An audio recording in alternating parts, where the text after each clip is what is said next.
Di sini kalian udah pada tahu belum sih apa arti dari entrepreneur?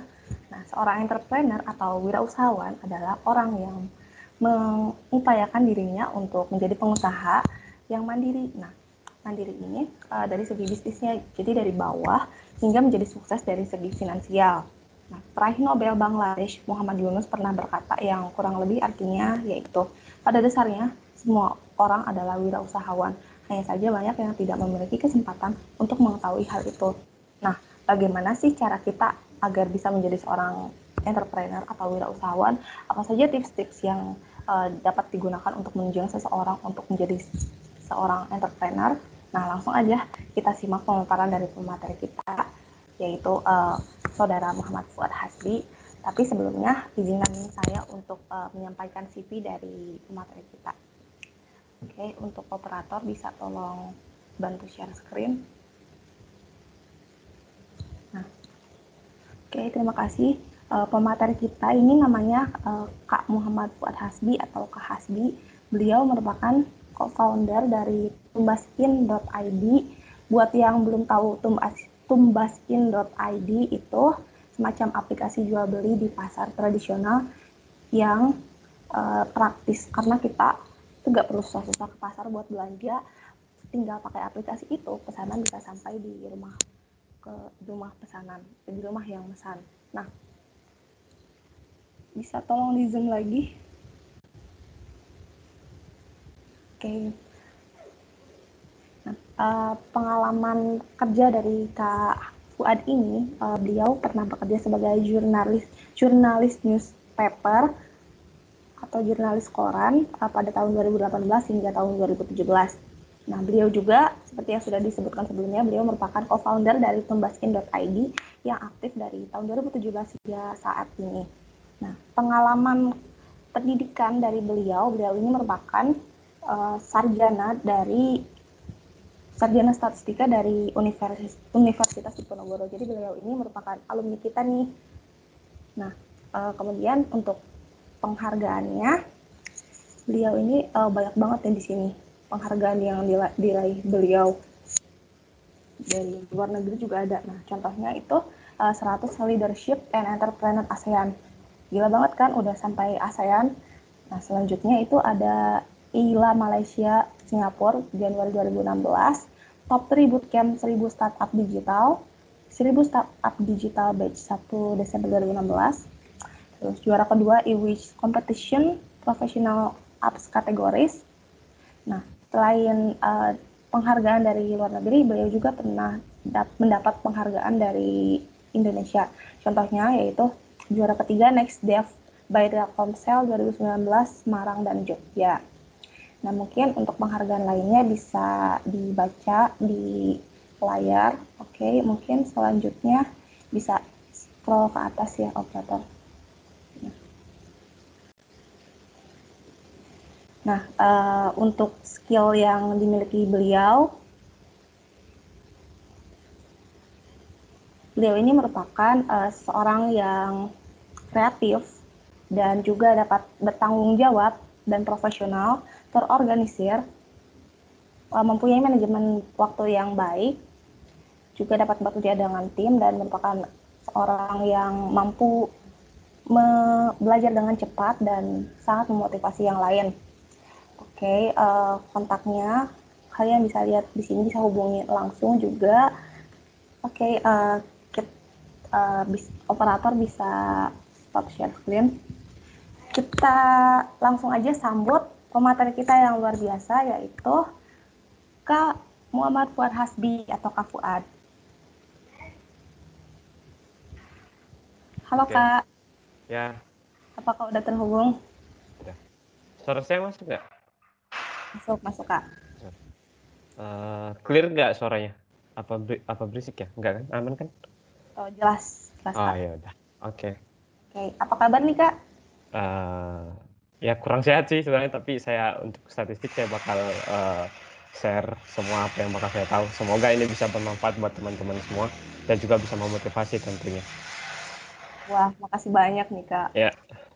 Oh ya, Kakak sekarang lagi sibuk apa nih Kak? Ya sibuk ini karena kita memang lagi WFH ya, kebetulan sebenarnya kalau saya sih sebenarnya masih di Semarang harusnya, tapi, karena lagi pandemik, beberapa minggu lalu saya habis dari Bogor karena kita ada kerjasama dengan partnership dengan Bank BRI, terus akhirnya kita mutusin buat WFH. Jadi yang sekarang di kantor Semarang cuma operasional aja yang mulai dari jam 3 pagi sampai jam jam 8 pagi, itu aja sih. Jadi founder-foundernya pada di rumah masing-masing. Oke, mantap banget Kak. Oke Kak, mungkin buat Kak Fuad bisa langsung aja menyampaikan materinya, tapi sebelumnya aku ingatkan lagi waktu pemaparan materi yaitu sekitar 45 menit dan dilanjutkan dengan Ya, sesi tanya jawab sekitar 1 jam kepada Kak Fuad. Waktu dan media kami persilakan. oke.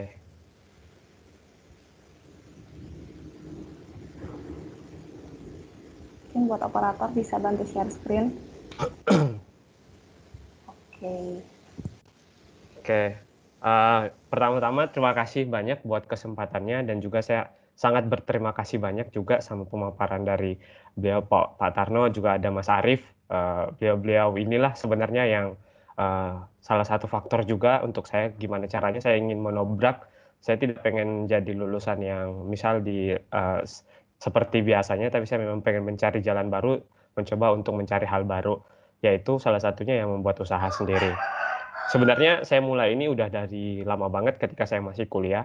Tadi mungkin bisa dilihat itu saya angkatan 2013, tapi baru selesai sidang itu 2019. Even saya di wisuda itu baru tahun lalu. Jadi memang, masih bisa dibilang, saya masih fresh juga, masih fresh graduate. Walaupun teman-teman saya mungkin udah ada yang berkarir 2 sampai 3 tahun lebih duluan daripada saya, di jalurnya masing-masing. Terus yang pertama, sebelum kita ke materi, saya mau bilang saya berterima kasih banyak banget.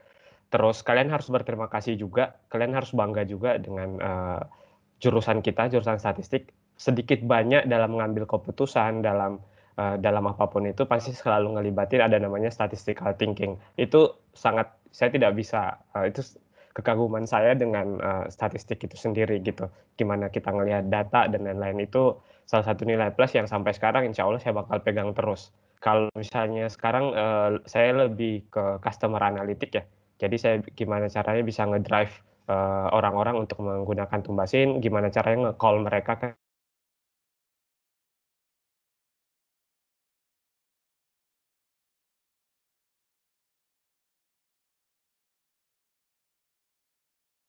pengalaman. Saya tidak bakal ngejelasin tentang teori apa karena teman-teman bisa search sendiri. Terus apa sih sebenarnya entrepreneurship? Ya sebenarnya kalau misalnya saya dihadapkan sebuah pilihan sebelumnya, dulu, letak titik saya memikirkan untuk membuat usaha dan serius untuk mendirikan perusahaan ini, yaitu ketika saya pertama, di tahun 2016 tadi penghargaan yang pertama saya itu yang 100 orang itu saya masih kuliah. Di situ, saya ingat banget itu saya setelah menjabat menjadi ketua Himasta. Saya menjabat ketua Himasta, seharusnya kalau jenjang di organisasi di kampus biasanya bakal mungkin masuknya ke BEM atau apa. Kemudian saya dapat kesempatan itu buat jalan-jalan sih sebenarnya, bertukar ini ke Magic Accelerator kalau misalnya teman-teman tahu ada di Malaysia.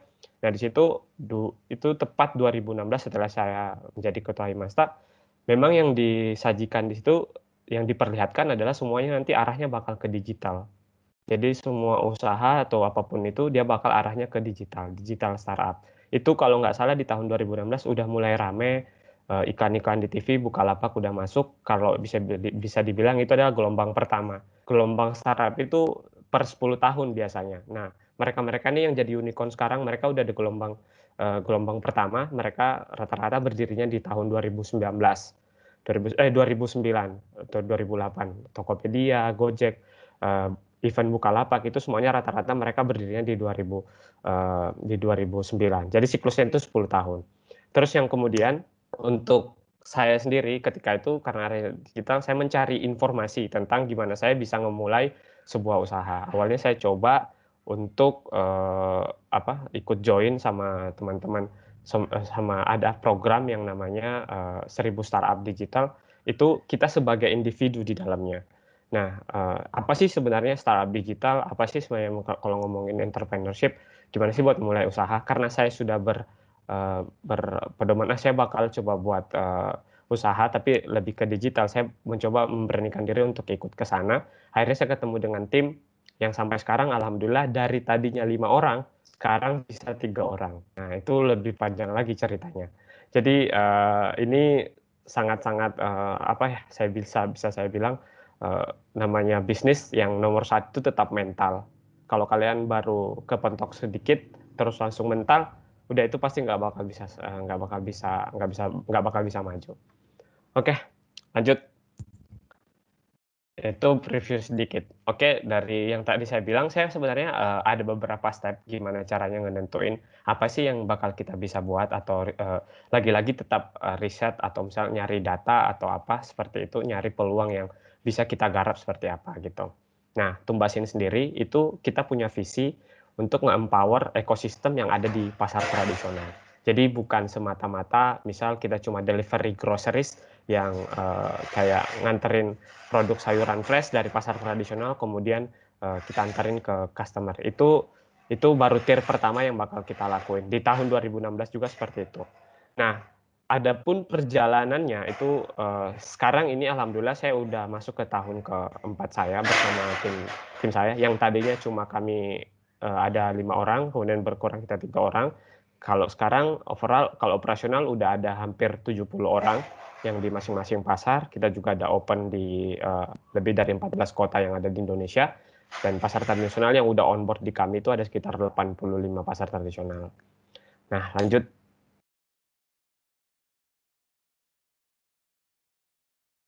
Next. Oke. Nah, dari data sebenarnya startup yang ada di Indonesia atau usaha yang berbasis digital yang ada di Indonesia itu sangat banyak banget. Bahkan even kita bisa lihat dari data startup ranking, itu dari, kita berada di posisi di urutan ke-5 1, 2, 3, 4, 5 dari, di seluruh dunia. Itu ada yang kita jumlahnya sekitar total 2.231. But sekali lagi yang mungkin teman-teman tahu, yang ada di sekarang mungkin yang cuma muncul di permukaan ya lagi-lagi itu aja, kayak mungkin, semuanya pada make Gojek, semuanya pada make Tokopedia untuk belanja, semua make Shopee, make, ini kalau nyari kos, Mami Kos, kalau misalnya mau nyari kos Mami Kos. Nah, kalau Tumbasin di mana sih posisinya? Kami mau dikenal sebagai, aplikasi yang benar-benar ketika mau belanja di pasar ya udah semua nge-brainstorm buat menggunakan aplikasi kami gitu. Nah, dari 2.231 itu sangat sedikit banget yang bisa sampai masih bisa hidup lah sampai sekarang ini. Jadi memang file-nya sangat luar biasa dan menurutku ini sebuah pertaruhan juga. Gimana caranya kita bisa melihat peluang dan selalu balik lagi tetap ke datanya teman-teman. Ini gimana kita harus mundur atau memang cari inovasi yang lain gitu. Lanjut. Nah, kenapa sih sebenarnya banyak alasan-alasan kenapa startup-startup ini banyak yang gagal atau seperti apa gitu. Nah, yang pertama ini bisnis itu kebanyakan itu sebenarnya yang jadi kegagalan itu adalah tidak ada marketnya. Nah, kalau misalnya teman-teman nanti di sini mau mulai bisnis, biasanya kadang ada ide yang dibuat-buat. Saya nggak bisa bilang ternyata nggak ada orang yang pakai.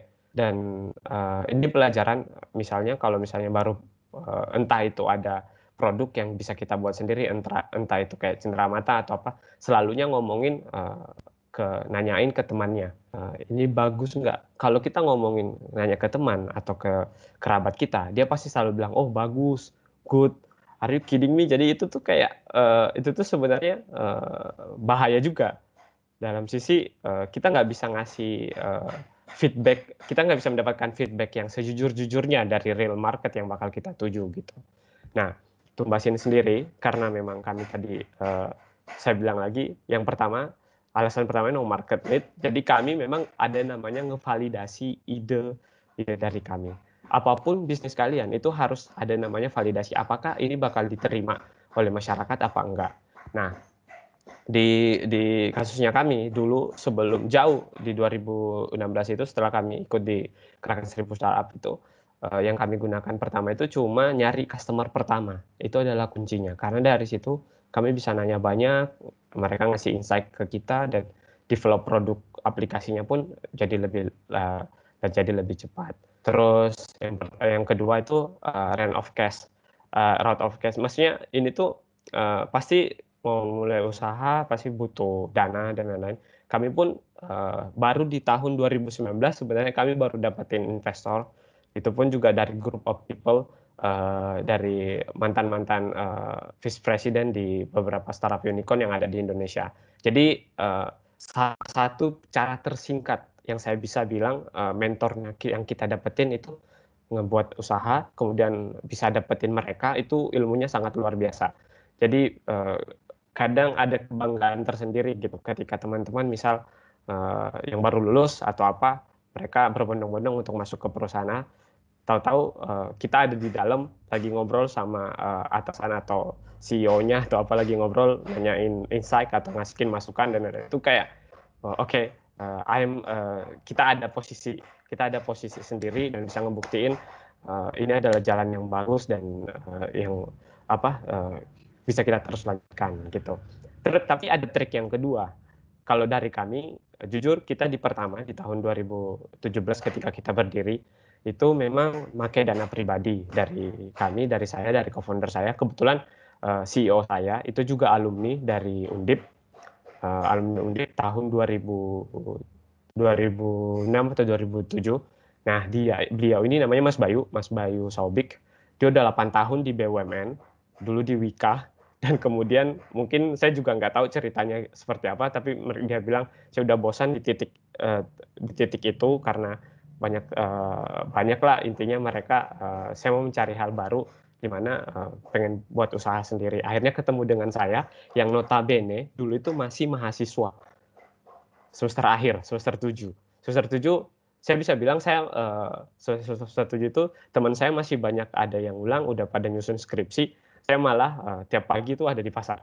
Jadi jadi kayak sesuatu yang memang unik sih, tapi saya jalanin berbeda, tapi saya senang aja gitu dengan experience yang bakal saya dapetin saat itu. Nah, faktor yang ketiga, saya bakal bahas 3 faktornya itu aja.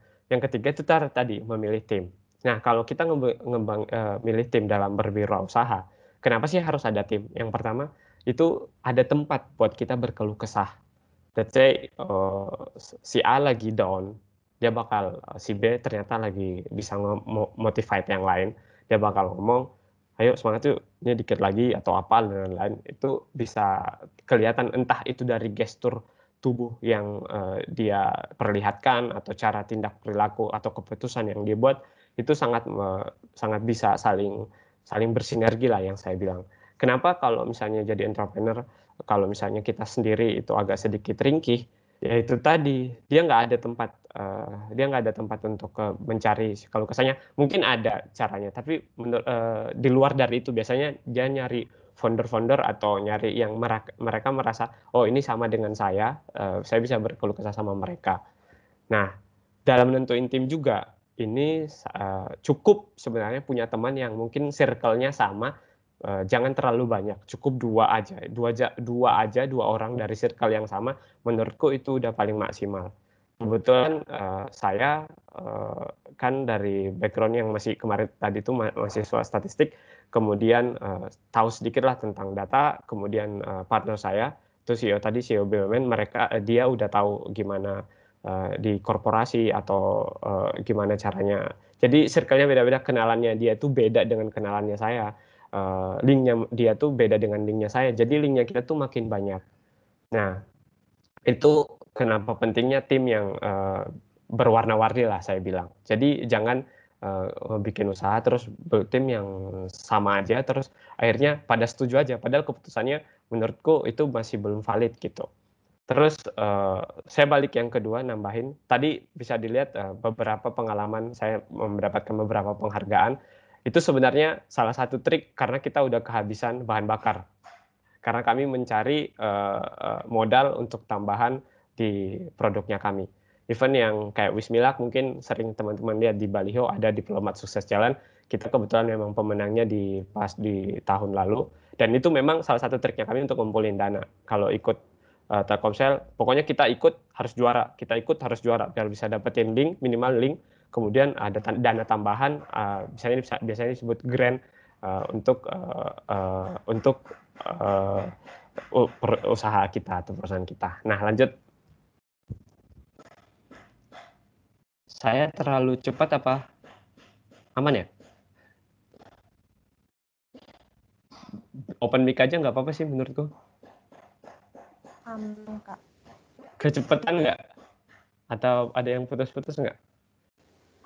Lancar kok, Kak, dari tadi. Lancar ya? Aman, Kak. Lancar ya? Bisa open mic aja, kalau misalnya ada yang mau tanya saya persilahkan aja. Nah, di dalam step-stepnya itu tadi yang saya sudah sebutkan sebelumnya, saya sudah menjelaskan 3 sebelumnya ya. Yang pertama, kita harus bisa nyari masalahnya dulu. Apa sih yang kita mau solve? Misal, mungkin ada tool atau apa untuk yang COVID sekarang, misal kamu bisa buat vaksin baru, apa sekarang vaksin Nusantara atau apa, dan semacamnya lah, atau vitamin itu sesuatu yang sangat dibutuhkan saat ini. Jadi itu sebenarnya kesempatan kalau misalnya kalian ada kemampuan untuk itu. Tapi kalau nggak ada kemampuan ya udah nggak usah lah. Terus mungkin cari hal yang lain lagi. Sebenarnya saya dulu kepikiran di kampus itu, misal di Himasta sendiri, itu tuh kita bisa nguasain dan bisa bikin bisnis unit sendiri sebenarnya. Dan bukan cuma untuk satu periode menurutku. Itu bisa berkelanjutan sampai seterusnya. Ini catatan buat teman-teman Himasta, atau kalaupun memang ada ketua Himasta yang dengerin ya, kita punya base data mahasiswa yang cukup banyak. Itu minta aja sama. Dan mahasiswa itu ngasihnya gratis loh. Mereka nggak ada paksaan sama sekali. Mereka dengan sukarela ngasih datanya. Even data jajan bulanan dari orang tua, itu ada juga datanya. Itu kalau peranannya kita, kalau misalnya kalian mau buat usaha, dan ini berkelanjutan ya, berarti nanti yang megang siapa, karena datanya itu ada. Pertama, mereka ada nomor telepon.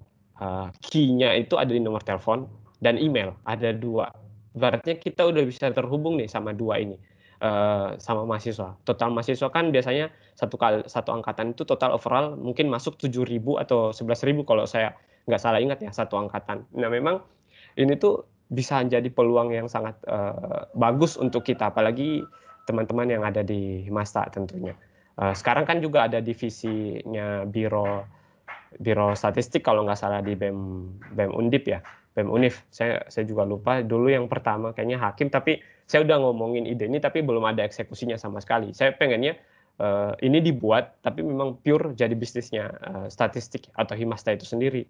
Jadi mulai dari kebutuhan atau apa, kosan, atau mereka mungkin ada kebutuhan apa, itu semuanya bisa terpenuhi karena ada datanya. Jadi minimal itu mereka ada data, kita bisa kontak, kamu apalagi anak baru atau apa, butuh kosan nggak atau cari apa, dari makelarin itu aja itu bisa dapat, bisa jadi bisnis sendiri gitu. Dan itu menurutku nothing impossible untuk dibuat, dan cuma berapa lama lah buatnya kayak gitu.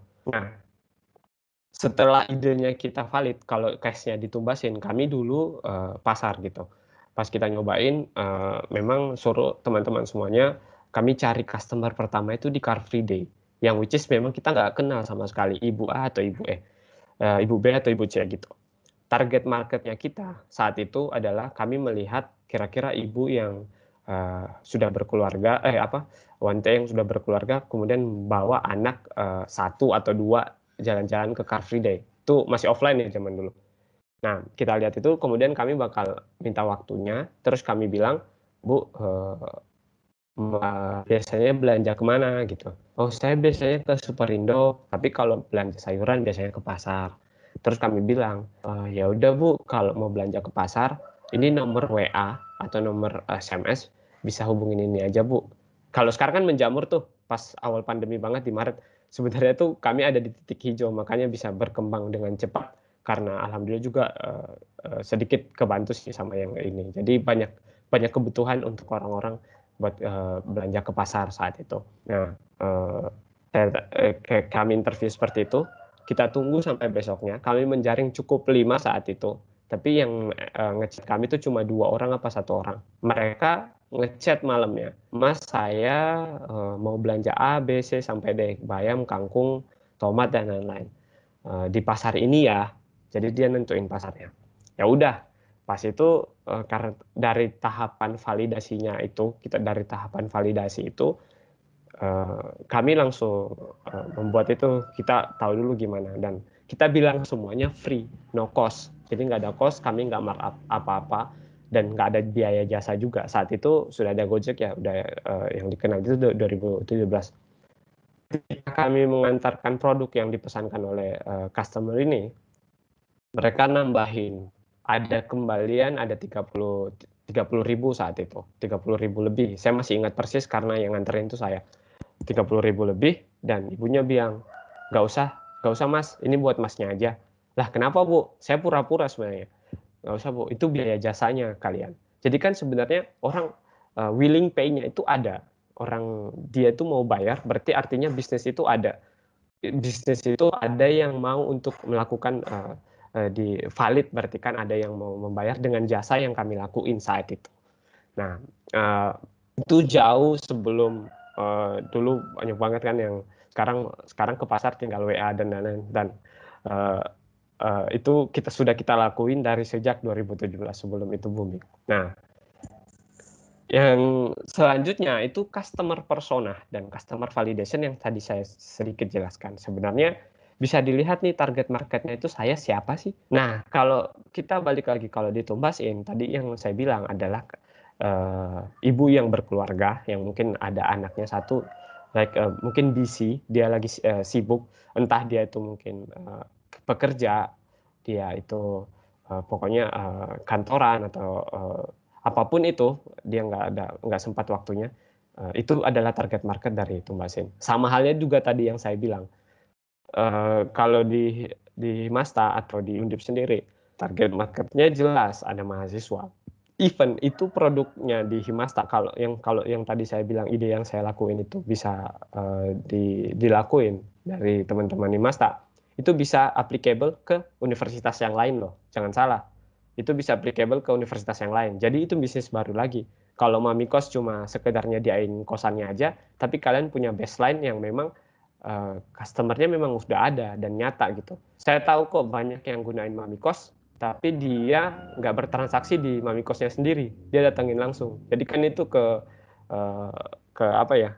Ke pas. Nah, ini kalau teman-teman seperti ini bisa lakuin, bisa buat yang saya bilang itu tadi, dapat aja 100 mahasiswa yang pakai jasa kalian, let's say mungkin bisa dapat margin berapa ribu, itu udah bisa ngidupin satu kepengurusan lebih malah untuk anggaran dan lain-lainnya. Jadi kita bisa mandiri gitu. Nah, masuk ya, Fuad ya. iya mas. Kalau pengalaman saya itu ini tahun 2012 ke 2013. Mungkin ketika Fuad masih maba. Kalau Himasta berhasil kayak seperti yang Fuad bilang, misalkan pakai jasa mereka dengan maklarin gitu. 2012 itu per kepala itu kalau berhasil bawa orang itu sekitar 150.000 sampai 100.000. Kalau Himasta itu taruhlah 100 lah, sekarang bisa dapat 100 orang, lumayan tuh kan, udah nilainya hampir 10 juta itu. Makanya mas, ini yang udah berapa kali saya sampai berusaha ngomong, even saya terima magang, saya juga udah terima magang di Tumbasin itu udah tiga kali kalau nggak salah, 3 periode. Yang pertama itu si Rian, habis itu si Rian lagi, terus kemarin saya terakhir, tapi ini nggak begitu ini sih. Nah, ini ada kekuatan yang bisa kita manfaatin. BEM Undip pun nggak sadar tentang ini, mereka cuma sadar tentang organisasi dan lain-lain. Itu udah bukan saatnya, itu udah bukan saatnya, Iya. itu udah bukan saatnya. Tapi memang kalau mau menuju itu sih effortnya memang harus agak tinggi ya. Artinya cari dulu target kos-kosan yang mau diajak kerjasama, terus muter itu nggak butuh, nggak cukup satu orang, dan ya tadi semuanya harus mau bekerja agak keras di awal gitu. Karena kan kalau hanya pegang satu kosan, belum tentu orang ditawarkan satu produk itu langsung oke. Biasanya cenderung memilih gitu. Iya mas. Nah itu yang saya bilang. Jadi ini tuh bisa berkelanjutan, tapi memang perlu kerja keras. Lagi namanya tetap kerja keras pastinya. Ada yang mau buat hal ini gitu. Tapi satu keunggulan yang saya bilang, kita ada datanya, ada data maba tuh. Bisa gampang kok diminta. dengan sukarela mereka ngasih di di ini. Jadi itu sangat potensial untuk bisa dilakuin. Nah, tadi tentuin selanjutnya di market size. Market size ini adalah kita bisa tahu seberapa besar sih pasar yang kita sasar ini. Nah, kalau di Tumbasin sendiri, saya juga baru sampai sekarang masih wow-wow gitu. Kami belum ada 0, sekian persennya dari market offline yang beredar di pasar tradisional. Minimal itu Tumbasin punya visi di 2025 atau kalau enggak 5 tahun lagi kami bisa di paling enggak ada di 5% aja atau 3% aja dari peredaran yang transaksi di pasar tradisional kami pegang. Itu impian dari Tumbasin itu sendiri. Jadi enggak banyak gitu. Terus kalau balik lagi berbicara tentang yang tadi saya bilang, semua itu berawal dari ide sederhana tentunya. Event Gojek, ya mungkin dia si Mas Menteri, nah dia mungkin pas dia zaman kuliah emang udah ngelihat kayak Uber atau apa kayak gitu-gitu, kemudian diaplikasi di Indonesia, diaplikasi di Indonesia tapi diubah jadi ojek gitu. Dan kalau di Tumbasin kita lihat ada mungkin tukang sayur keliling atau apa seperti itu, tapi kayaknya itemnya SKU jenis produknya nggak banyak, kayak sampai ratusan. Nah, Tumbasin coba menghadirin pasar di tangannya ibu-ibu gitu yang mau belanja. Sama kayak tadi kalau misalnya data mahasiswa itu bisa kita pakai untuk jadi bisnis, balik lagi ada berapa sih total? Itu aja tadi Mas Arief udah ceritakan, satu orang aja kalau bisa ngebawa satu orang ke kosan, kita hargai sekian ribu gitu. Itu kalau dikali berapa orang setiap tahunnya itu bisa ngehidupin menghidupin Himasta sendiri, bukan cuma satu periode tapi periode kelanjutan. Malah goalnya kalau memang mau dibuatin perusahaan ya buatin perusahaan aja. Gitu sih. Ini Mas Fuad, Mas Hasbi. Ya. Sekalian Ya, aja ini ketua Himastanya kan ada tadi, ditantangnya aja, nanti suruh magang dulu. Suruh magang. Nanti kalau datanya ya kita bisa bantu gitu ya kalau datanya. Jadi targetnya mahasiswa baru, ini kan mau mahasiswa baru nih. Iya. Jadi ditantang aja terus direalisasikan. Nanti itu nanti sekalian untuk MBKM. Nah, ini Mas Aki dan kawan-kawan itu. Nanti siapa saja yang serius ya, yang serius. Jadi Iya, nanti kalau untuk kita konversi ke beberapa mata kuliah itu bisa itu nanti. Silakan aja nanti bisa surveinya gitu. Kalau untuk teknis, mungkin kalau manajemen Mas Fuad ya. Kalau untuk teknis pelaksanaannya mungkin saya sedikit tahu ya tentang yang dibilang Mas Fuad, karena saya sendiri pernah jadi pelakunya waktu dulu itu banyak mahasiswa baru dan saya itu dalam 1 minggu itu bisa dapat 2 juta itu nggak mustahil kalau lagi nggak capek gitu ya. Dan itu menggiurkan gitu.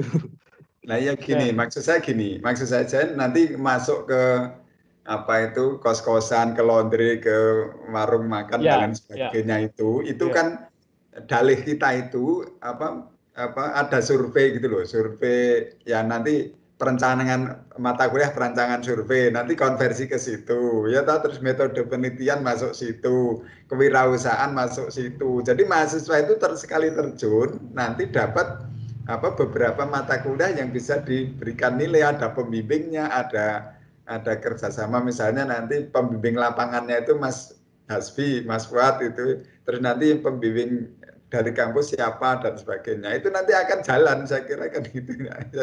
Jadi modalnya memang data tadi itu dikembangkan dengan sebaik-baiknya gitu. Mungkin itu. Jadi nanti Masa sugih Mas. Sangat. Ini sangat. Jadi ini memang udah berapa kali sempat saya mention sebelumnya, tapi kayaknya masih memang belum, mungkin ini saatnya yang tepat sih. Apalagi memang Mas Menteri kan emang juga bilang selalu, saya belum pernah ketemu langsung juga sama Mas Nadim, tapi memang dia bilang ya udah sekarang out of the box dah. Kalau ini bisa dibisnisin, harusnya tantangan nih buat teman-teman di Masta. Dan nggak usah khawatir tentang produk apa yang kita pakai untuk, mungkin dia berupa aplikasi atau apa, nggak usah kayak gitu. Minimal itu yang tadi saya bilang, Tumbasin aja mulainya dari WhatsApp, jadi dari Jarkoman, dari mungkin Instastory atau dari Startshop itu sendiri gitu.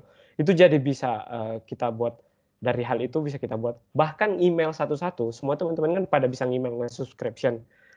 Halo, selamat datang jadi mahasiswa baru, misal kayak gitu kan. ini loh kebutuhan-kebutuhan nanti kalian yang bakal kalian gunain kalau misalnya jadi mahasiswa. Nah itu dari situ aja kita pendekatan itu tuh bisa jadi bernilai seperti itu. Terus jadi nggak usah produknya se-efisien mungkin atau produknya nggak usah secanggih apa, nggak usah dulu berupa aplikasi, cukup dari Instagram atau dari apa, tapi nyambutnya itu memang mahasiswa-mahasiswa yang baru gitu. Even yang mahasiswa Mungkin lama yang juga harus dihilangkan satu lagi tuh malu, Mas Fuad. Waduh.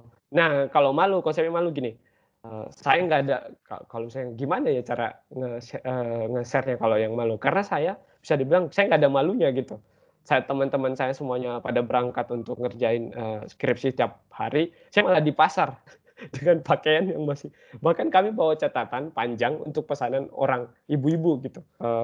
Saya ingat banget itu kita sampai nyatat produk itu sampai 40 list yang berbeda, dan akhirnya jadi pertanyaan dari pedagang, siapa kalian gitu loh, laki-laki, saya lanang gitu, tiap subuh datang dan belanjanya banyak, dan sampai itu kami dikenal kalau sama kayak Rompi, apalagi di pasar Peterongan.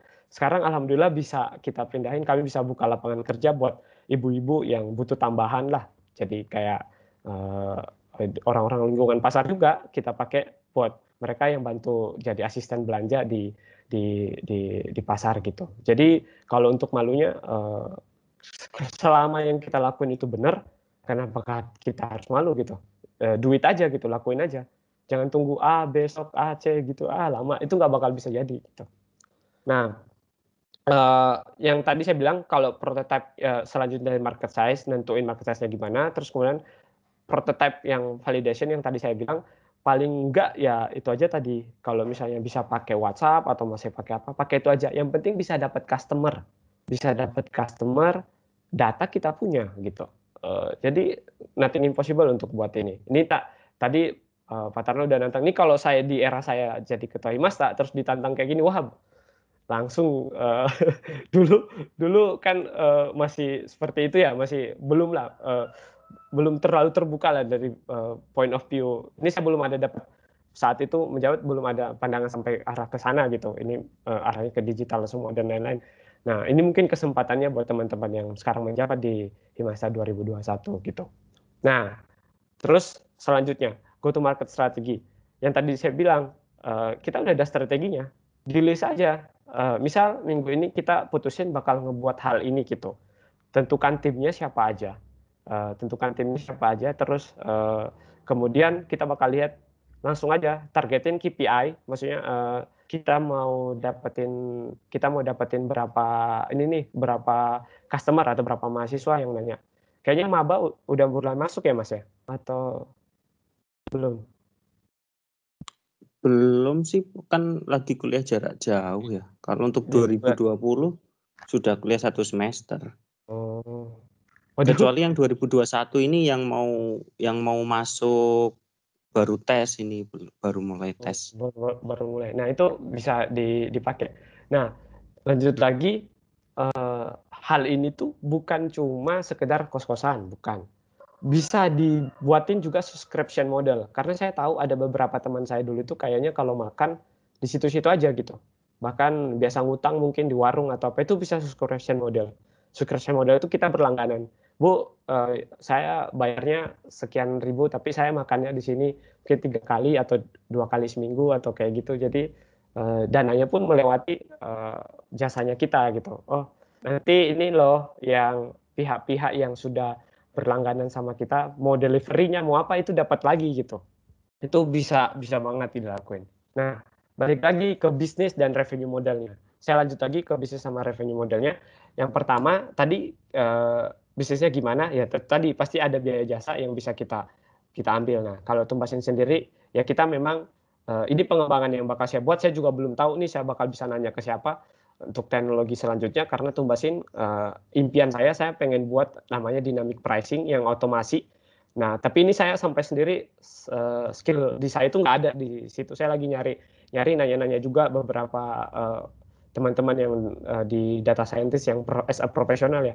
Nah, ini gimana saya mulainya di mana, kebutuhan datanya udah saya siapin semua, tinggal eksekusinya gimana. Ini dynamic pricing yang Tumasin bakal buat itu, misal di pasar A itu lagi harga berapa, di pasar B harga berapa, kita bakal mencoba untuk mengotomasi semua itu. Jadi kalau sekarang kan masih manual tuh, setiap ada perubahan harga kita bakal input, admin di kantor bakal input pasar A, bayam turun, ayam turun dan lain-lain, itu bakal kami coba untuk bisa otomasi.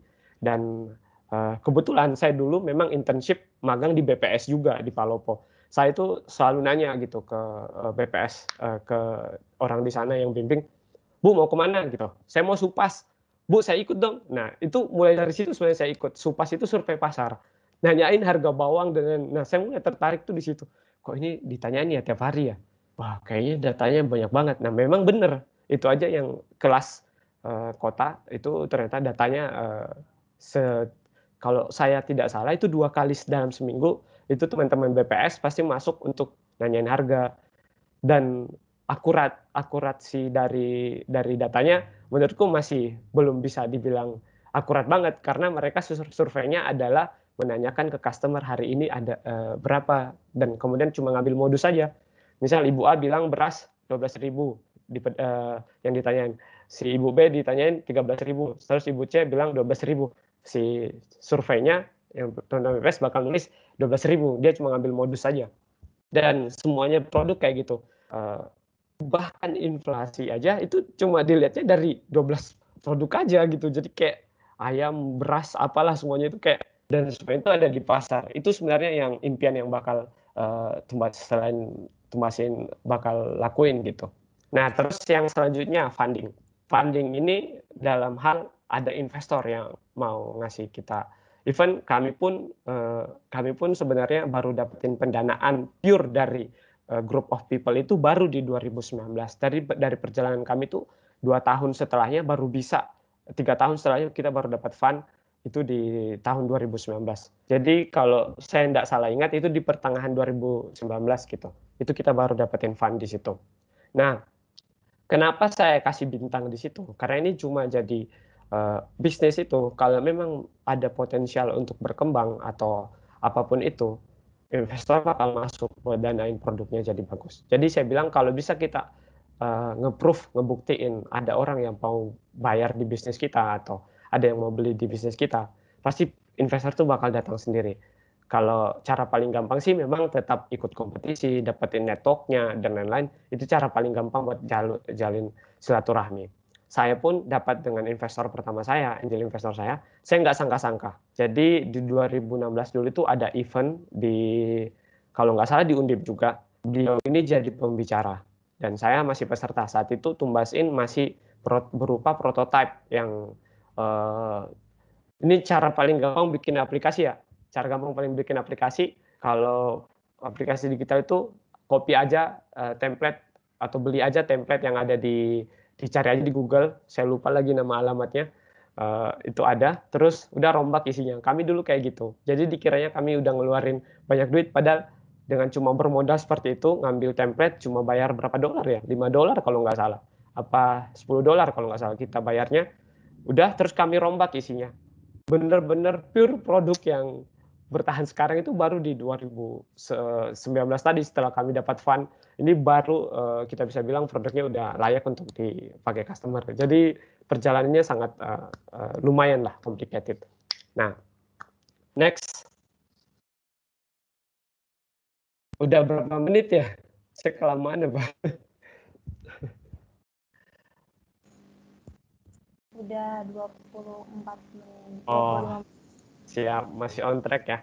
Nah, lagi-lagi ini dari sekian yang saya coba buat tadi, ini adalah perjalanan. Sebenarnya ini adalah perjalanan dari Airbnb. Kalau teman-teman tahu, nggak begitu banyak sih yang pakai di sini karena pemain lokal kan banyak. Ada kalau Airbnb itu kita bisa nyewa rumah atau apa untuk digunain gitu. Di Amerika tuh ramai banget. Jadi yang tadi saya bilang, kita harus bermula dari problem, kemudian bisa buat memberikan solusi apa yang kita pengen buat, entah itu jasa atau memang produk yang kita mau jual, terus buat prototype yang ya simple aja, nggak usah ribetin tentang aplikasi dan apa-apa. Dan satu catatan juga, partner teknologi, atau misalnya kalau saya di dalam hal ini buat aplikasi dan kayak gitu, mereka bakal ikut sama kita ketika mereka percaya dengan apa yang bakal kita buat, itu bakal jadi besar. Soalnya satu keistimewaannya juga nih teman-teman programmer itu memang selain data science ya, memang salary-nya cukup tinggi mereka semua. Data science juga memang tinggi, tapi saya tidak pernah mempermasalahkan, saya malah mendorong kita bagi dua sisi aja gitu. Memang ada yang di posisi bisnis dan ada juga yang as a professional. Saya harapnya sih teman-teman nanti adik-adik di sini ada yang memang pengen jadi profesional tapi memang nguasain banget data science atau apa, jemputlah itu minimal lah. Kalau sekarang makanya saya dari event saya masih belum, saat itu masih di Kota Semarang aja, saat itu saya udah berani untuk buka magang karena ada yang nyamperin langsung, ya udah deh Rian, ya udah ikut sama saya. Rian, ini ada yang menarik, saya pengen coba gimana caranya bisa tahu persentase, misal orang beli bayam itu berapa persen dia bakal beli kangkung dan lain-lain.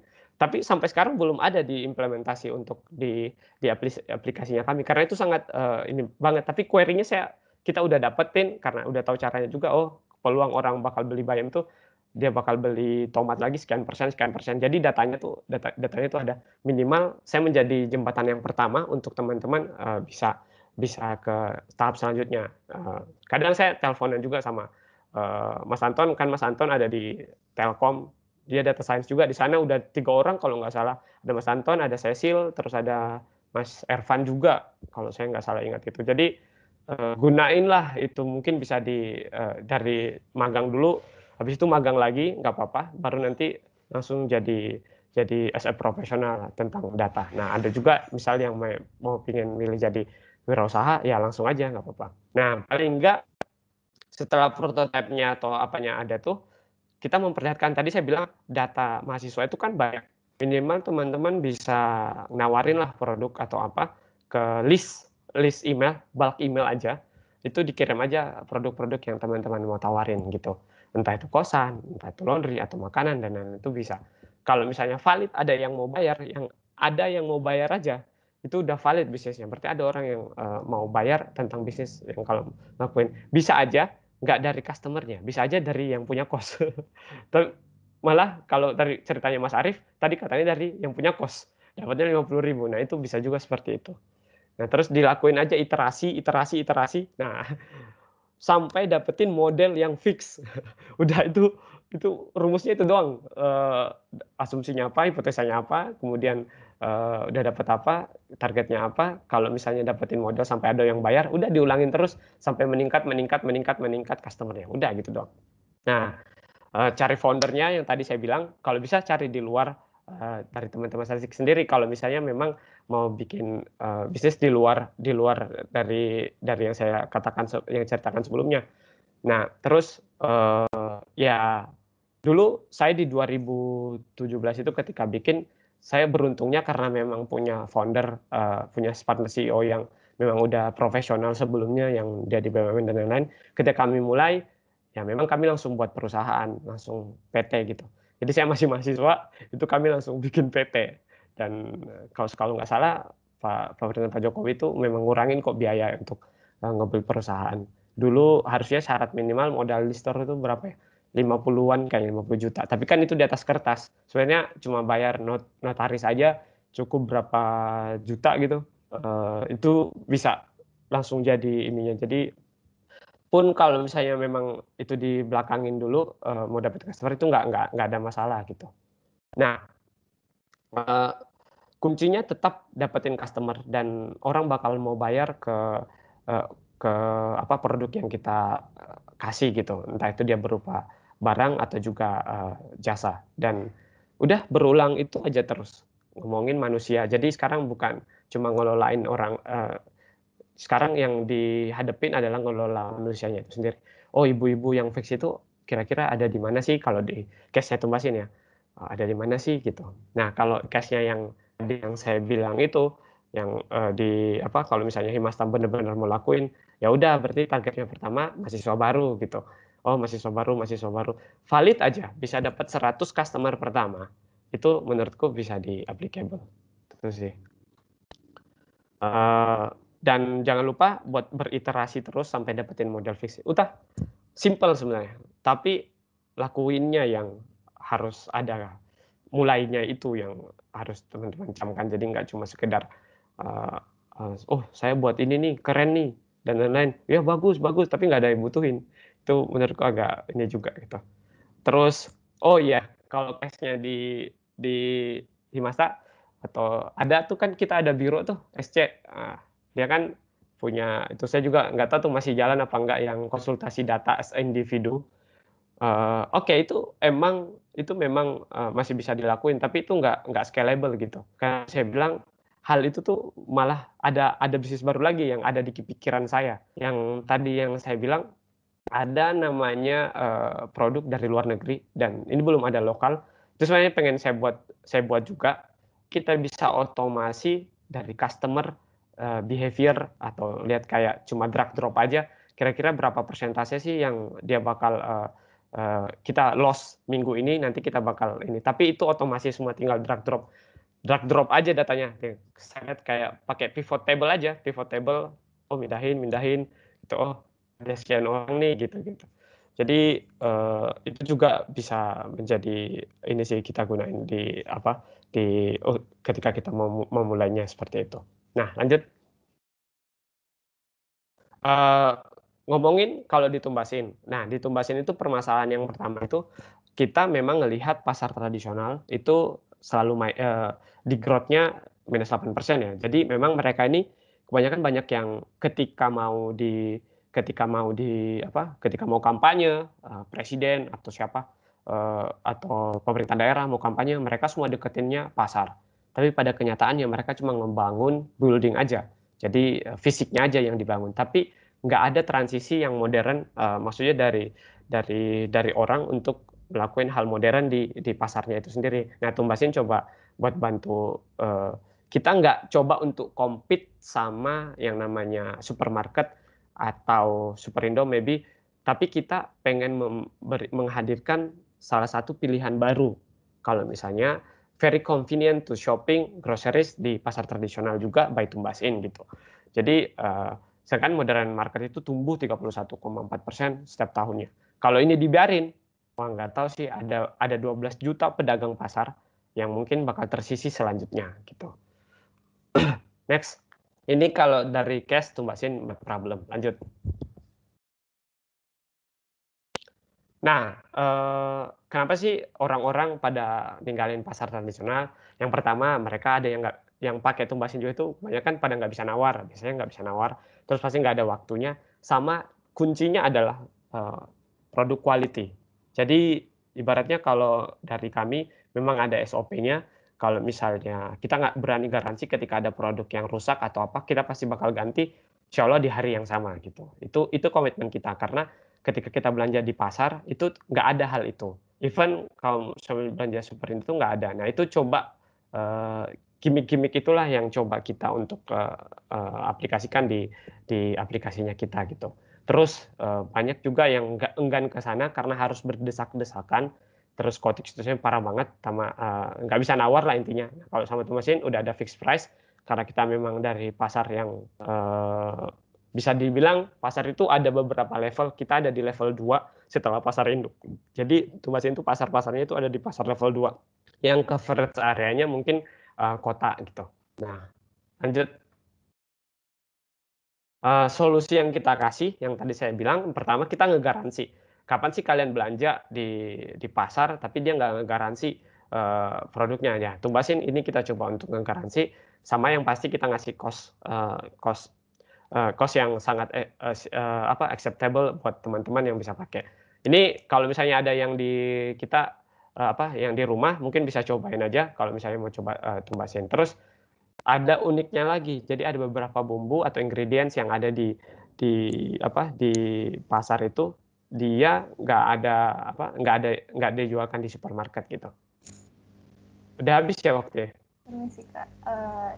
Maaf, iya waktunya sisa 5 menit lagi Kak. 5 menit lagi. Oke, siap. Lanjut. Oke, Kak. Nah, ini produknya jadi aplikasi. Kalau kita bisa lihat kota Semarang, terus pilih kota dulu. Bisa dicek di kota kalian masing-masing ya. Untuk Jawa Tengah kita baru ada di Joglo Semar. Joglo Semar kita udah ada insya Allah. Terus ini saya lagi nyari partner sih yang di Purwokerto Pekalongan masih belum nemu juga sampai sekarang yang bisa cocok.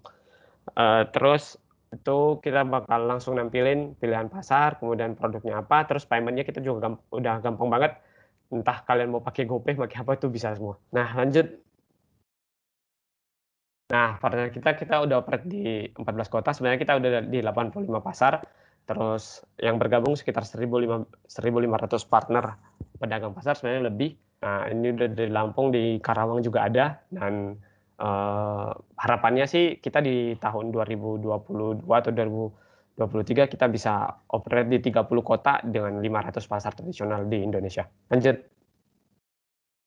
Nah selama pandemi, alhamdulillah kita memang delivery order lebih dari 50.000 antaran.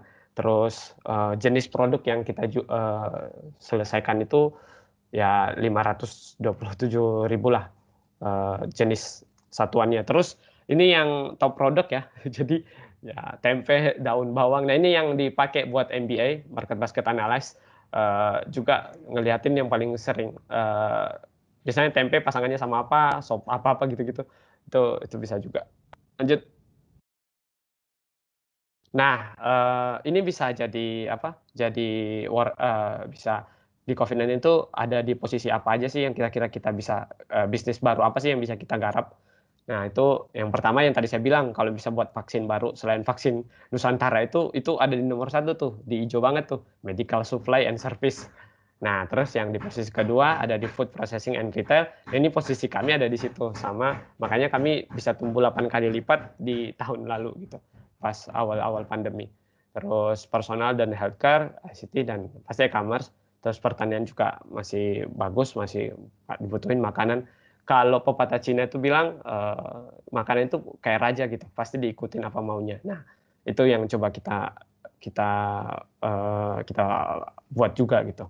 Nah, jangan sekali-sekali buat ide sekarang tentang tourism atau itu agak sulit. Aku juga nggak tahu sih apakah dengan vaksin ini nanti bakal narik minat turis atau bisa ngambil dari sana lagi. Itu memang ada di posisi merah sih. Dan satu hal juga yang menarik adalah pendidikan. Ini pendidikan juga nih, salah satu bisnis yang sangat menggiurkan. Kenapa saya bilang nggak pernah pendidikan itu harganya turun, yang ada naik setiap tahunnya. Nah ini sebenarnya kalau buat bisnis di situ, kamu punya modal berapa? Kalau 20 tahun lagi kita bayar berapa? Nah itu pasti nggak bakal potensinya sangat besar sekali. Nah apalagi sarannya mahasiswa gitu-gitu, ide-ide yang tadi yang saya jelaskan, yang buat Himasa itu bisa banget kita pakai atau pengen buat. Lanjut. Nah ini cara ngebuat tahu positioningnya kita pakai ada namanya 2 hal. Ini BMC, Business Model Canvas. Biasanya kalau pakai produk-produk yang bisa kita jual, entah itu merchandise, bukan sih kayak produk yang kita produksi sendiri, ini bisa pakai Business Model Canvas untuk nentuin strategi atau apa gitu. Kayak kita harus pertama kayak nentuin customer segment, terus customer relationship-nya apa, channel-nya jualan di mana aja. Ini namanya 9 block. Jadi ada 9, setidaknya nanti ini ada satu susah banget nih kalau misalnya kita mau lakuin sekarang buat sesi praktiknya, misal idenya apa, terus nanti kita aplikasiin, customer segment-nya ini, produknya apa. Yang paling kuncinya di sini adalah value proposition. Jadi hal unik yang benar-benar nggak bisa gampang ditiru dari kompetitor atau apapun itu. Nah kayak Tumbas ini sendiri kita memposisikan diri kami bukan sekedar delivery groceries, tapi kami akan membawa empower ekosistem pasar tradisional, which is yang di dalamnya ada pedagang, even ada tengkulak juga gitu. Even juga nanti bakal nariknya ke petani gitu. Jadi kita whole ekosistem yang kita bawa sampai sekarang. Jadi nggak sekedar jualan sayur gitu aja. Jadi sayur organik atau apa itu beda position. Itu positionnya kami ada di situ gitu. Dan kami bisa dibilang market lead kalau misalnya ngomongin pasar tradisional untuk onboard online gitu. Lanjut. Nah, terakhir tadi Line Kampas ini hampir sama sih. Kalau yang tadi cocoknya pakai BMC itu pakai produk-produk yang memang teman-teman produksi sendiri, entah itu kerajinan atau apa, itu bisa pakai yang tadi, dan applicable untuk semuanya. Terus ada Lean Canvas, kalau Lean Canvas ini lebih cocok kita pakai untuk, yang kayak tadi, misal kayak Tumbasin ini cocoknya pakai Lean Canvas karena dia awalnya pasti dari problem, kemudian, segmennya apa, seperti itu, dan sebenarnya sama juga, Nenblok juga, ya sama juga, tapi memang, cara pengisiannya aja yang berbeda, dan definisinya sama. Kalau yang startup itu tetap nyelesain masalah untuk ngasih solusi, kalau yang tadi BMC gimana caranya bisa dapat, cari tahu dapat keuntungannya di mana dan lain-lain, channel-nya apa aja gitu sih. Lanjut, I think enough. Next. Nah, thank you. Nah, silakan buat teman-teman mungkin ada yang mau tanya. Mau curhat juga nggak apa-apa, nanti coba saya bantu. Oke, wah gimana nih teman-teman yang materi yang udah disampaikan sama Kak Fuad, menarik banget kan? Apalagi buat orang kayak aku yang pengen banget mulai buka usaha. Oke, kemudian aku bakal bacain kesimpulan yang udah dari materi yang udah dipaparkan oleh Kak Fuad pada kesempatan kali ini. Melihat peluang sesuai data untuk menentukan mundur atau mencari inovasi yang lain, faktor yang perlu diperhatikan dalam memulai usaha yaitu yang pertama, memvalidasi ide diterima masyarakat atau tidak. Yang kedua, menyiapkan dana, bisa dengan mencari investor atau dana pribadi dan lain sebagainya. Yang ketiga, memilih tim, ada tempat berkeluh kesah. Nah, kemudian terdapat pula tahapan dalam membuat suatu bisnis startup. Yang pertama yaitu mengumpulkan data dan masalah yang terjadi. Yang kedua, memvalidasi ide atau solusi. Yang ketiga, membuat tim. Yang keempat, mencari customer sebagai validasi dan membuat sasaran target consumer. Yang kelima, membuat seberapa besar pasar yang ingin dijangkau. Yang keenam, memvalidasi prototipe. Yang ketujuh, membuat strategi pasar. Yang kedelapan, membuat dinamika model bisnis yang diterapkan. Dan yang kesembilan, yaitu mengembangkan usaha. Nah, mungkin itu aja kesimpulan yang bisa aku sampaikan. Oke, terima kasih banyak kepada Kak Fuad atas materinya yang sangat bermanfaat. Selanjutnya kita masuk ke sesi tanya jawab. Nah, kebetulan kemarin udah ada nih yang tanya-tanya duluan terkait entrepreneurship lewat question box Instagram Startshop. Mungkin aku bisa bacain satu-satu ya Kak pertanyaannya. Ya, boleh. Yang pertama nih Kak, bagaimana sih menurut Kakak cara membangun mental wirausaha itu? Sebenarnya sederhana. Prinsipnya itu kalau dari saya sih pribadi, selama kita ngelakuin hal yang benar, kenapa kita harus takut gitu. Ini yang nanya siapa, ada nggak yang datang? Sama, karena yang paling susah itu langkah pertama. Jadi negatif thinkingnya itu di-minimize lah, gimana sih caranya biar nanti takutnya A, takutnya B, takutnya C. Kalau semuanya nginget pikirannya cuma negatifnya aja, itu nggak bakal bisa jalan gitu. Kena mental block lah ibaratnya. Kan banyak tuh kalau kena mental block lah kayak gitu-gitu. Nah, salah satunya yang paling gampang sekarang ya udah just do it gitu. Nggak usah mikirin yang lain, langsung aja lakuin. Itu sih. Oke, buat yang nanya mungkin ada di Meet ini nggak? Bisa langsung on Meet aja. Gimana jawaban Kak Fuad? Udah puas belum?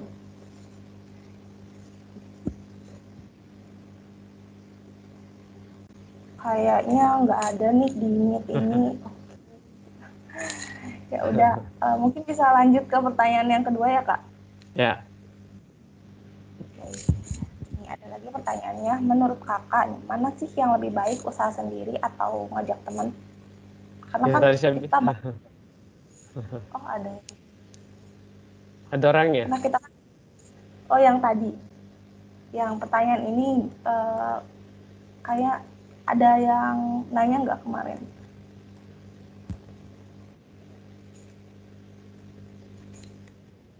Oke, ya udah saya jawab aja ya. Yaitu tadi, Iya, gitu aja. kalau misalnya kita sendiri, itu pusingnya sendiri.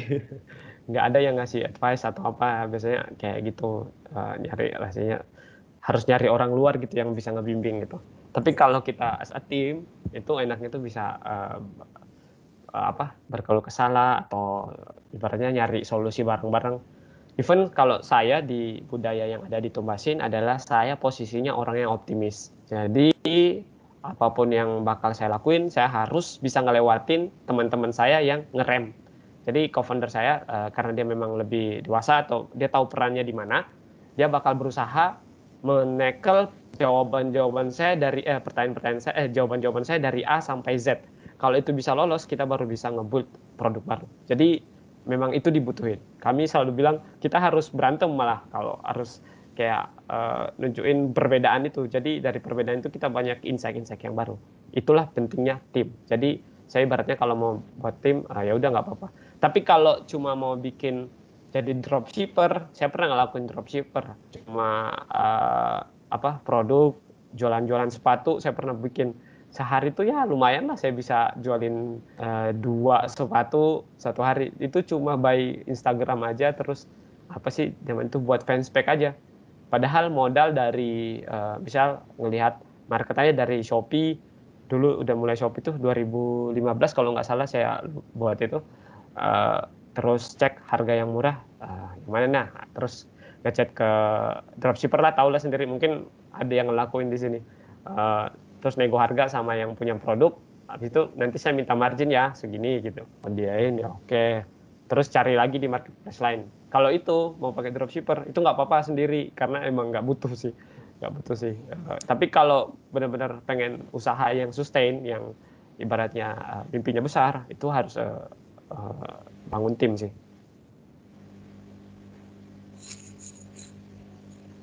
Lanjut. Mungkin lanjut ke pertanyaan yang ketiga ya Kak. Ya. Hal apa sih yang membuat Kakak berpikir untuk memulai sebuah usaha, khususnya usaha Tumbasin ini? Yang pertama memang yang saya bilang tadi, pertama lihat peluang juga ya. Terus saya bilang semuanya arahnya ke digital. Kira-kira apa sih yang bisa kita selesaikan? Itu letak titik utamanya saya itu pas ketika saya dapat kesempatan ke luar itu. Jadi itu titik balik saya, pas ketika saya balik udah ditawarin tuh buat megang organisasi lagi di BEM sama BEM-UD. Terus saya bilang, enggak, saya mau coba cari sesuatu yang baru. Tapi saat itu belum ada terpikirkan sama sekali tentang Tumbasin. Saya cuma mikirin saat itu, saya pengen bikin usaha yang memang base-nya digital. Saya coba cari orang-orang yang bisa saya temanin, akhirnya ada program itu. Gitu. Jadi letak titiknya saya ngelihat peluang, dan sekarang total yang punya smartphone dan even di pasar aja semuanya pada punya nomor handphone. Kalau zaman dulu banyak yang masih nggak punya handphone. Kalau sekarang semuanya orang udah punya handphone, which is itu adalah kontak yang paling dekat kalau kita pegang datanya. Jadi kayak itu sangat peluang yang sangat luar biasa karena semuanya orang udah pakai handphone, jadi bisa apa aja yang kita kasihin gitu. Gitu sih. Oke, keren banget Kak. Lanjut ke pertanyaan yang keempat ya Kak. Mungkin ini mirip-mirip sih pertanyaannya. Gimana sih cerita Kak Fuad dan sejak kapan sih Tumbasin ini berdiri? Dan gimana aja cara mempertahankan usaha tumbasin.id ini sampai sekarang? Dulu sebelumnya kita bukan tumbasin.id kalau ada yang ngikutin ya. Kami dulu di awalnya itu tumbas.in. Nah, .in dulu tuh kocak lah intinya. Kami itu .in itu sebenarnya India. Ketika salah satu event kami ikutin ada namanya Tech in Asia, itu conversion tech termasuk paling besar di Indonesia, sebenarnya Asia. Di Jakarta, orang India malah nyamperin kita, dikiranya kita senegarain mereka. Karena .in akhirnya terus selain itu juga memang karena kita ada perombakan tim yang dulu megang tech-nya itu akhirnya memilih jalur yang lain karena memang pure kita di awal benar-benar nggak dapetin kita nggak dapetin uang saku lah dari Tumbasin itu sendiri, selain dari ikutin lomba sama mungkin dapat paling cuma pas ikutin lomba aja kita bisa dapat banyak, sama margin yang bisa kita dapetin dari delivery itu masih kecil banget lah intinya, cuma bisa buat beli ramen lah kalau istilahnya anak-anak startup gitu. Lanjut. Oke, aku juga penasaran nih Kak, target dari tumbasin.id ini siapa aja sih Kak? Misalnya kayak ibu-ibu mungkin ya, atau siapa nih? Ya, Kalau yang di apa? Kalau yang untuk delivery groceries-nya memang kita targetnya ibu-ibu yang berkebutuhan untuk belanjanya itu. Sebenarnya di balik itu visinya kita adalah orang-orang itu pada mau belanja, ada kontribusi online-nya, pasar tradisional juga. Jadi selain dari ibu-ibu itu, kita juga targetnya adalah pedagang-pedagang pasar yang mau di-online-kan. Jadi produk-produknya mereka biar bisa masuk online, bisa bahkan cuma sekian persen loh yang mereka punya ibaratnya kayak rekening bank atau apa, punya smartphone, mereka pada punya tapi memang gunanya cuma buat WhatsApp doang gitu-gitu. Nah itu coba kita bimbing, oh ini loh ada cara baru, nggak harus ya ada mimpi saya itu sebenarnya sederhana. Mungkin banyak pasar yang kalian lihat itu drive thru semua ya. Jadi pada geser di pinggir-pinggir jalan, jadi buat kemacetan apa-apa, misal pakai pasar tumpah gitu. Ya, karena sedikit itu ada tersirat juga dari Tumbas ini. Kita pengennya mau kamu di mana posisinya, misalnya macet juga berkurang itu. Mau kamu posisinya di dalam pasar, kayak di blok dalam, kayak atau apa, tenang aja, orderan tetap ada masuk gitu. Nah, Tumbas itu sebenarnya sampai arah ke sana gitu. Jadi ada dua dari sisi customer, ibu-ibu yang tadi yang berkeluarga dan juga para pedagang ini kita online gitu sih. Oke Kak, makasih banyak nih Kak atas jawabannya. Makasih juga buat teman-teman yang udah nanya lewat question box. Oke, mungkin kita bisa lanjut ke pertanyaan dari peserta yang ada di Meet ini. Oke, buat peserta yang mau bertanya bisa mengaktifkan fitur raise hand-nya. Silakan.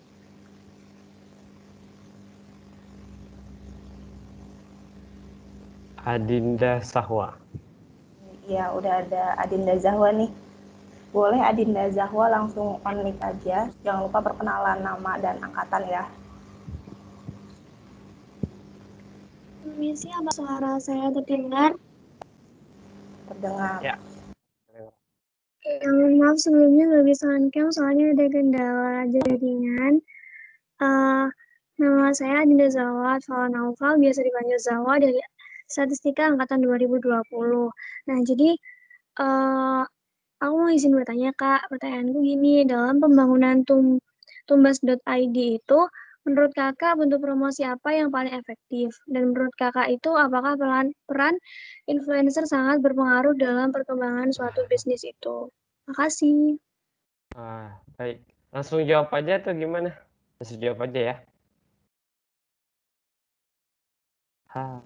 MC. Iya Kak, boleh. Saya jawab aja ya. Influencer. Oh, ini adiknya ini influencer ya. Nah, kalau di kita itu kalau kita misalnya ngomongnya KOL ya, jadi Key Opinion Leader gitu ya. Jadi ada beberapa pendekatan. Nah, kalau di Tumbasin sendiri, jujur kita memang pakai selain dari nggunain Facebook Ads atau Instagram Ads untuk nyasar. Misalnya mungkin kalian buka nih Tumbasin misal, terus beberapa lama kemudian nanti kena terus iklannya. Nah, jangan salahin ya, itu karena memang algoritmanya di Facebook sama Instagram memang kayak gitu. Misal buka produk apa, terus lihat ini biasanya bakal kena. Nah, ada dua cara pendekatan, tapi itu memang cost-nya agak sedikit mahal kalau misalnya dihitung by konversi revenue yang kita dapetin ya. Paling murah tetap memang itu kerjasama dengan influencer. Nah, kalau Tumbasin itu cocoknya dengan influencer apa sih? Influencer itu ada berbagai kategori. Ada yang nano group, ada yang sampai ada yang dari yang kecil, paling kecil itu nano, kemudian terus ada mikro, terus yang paling gede itu yang memang skalanya memang dia nasional. Jadi kayak artis-artis kayak mungkin Raffi Ahmad dan lain-lain itu udah skalanya gede banget. Ibaratnya semua yang follow dia itu dia udah nggak kenal gitu. Nah, kalau Tumbasin itu kita cari KOL yang cocok sama kita, yang memang dia masih dekat dengan followernya. Artinya apa? Mungkin dia masih di bawah 10.000 atau di bawah 15.000, biasanya itu masih teman-temannya dia yang follow dia, keluarga-keluarganya dia yang follow dia, atau masih satu kota yang follow dia. Nah, kami pakai influencer ini biasanya untuk mempromosikan produk-produknya Tumbasin. Oh, saat ini udah bisa belanja loh. Nah, itu yang lebih murah. Biasanya kita bayar, kita ngasih gratis produk terus, terserah dia mau berapa kali bayar dalam sebulan. Kalau itu sih caranya dari Tumbasin untuk pakai influencer gitu. Tumbasin gunain promosi selain dari Facebook dan Instagram Ads, dan juga pakai influencer itu sangat efektif.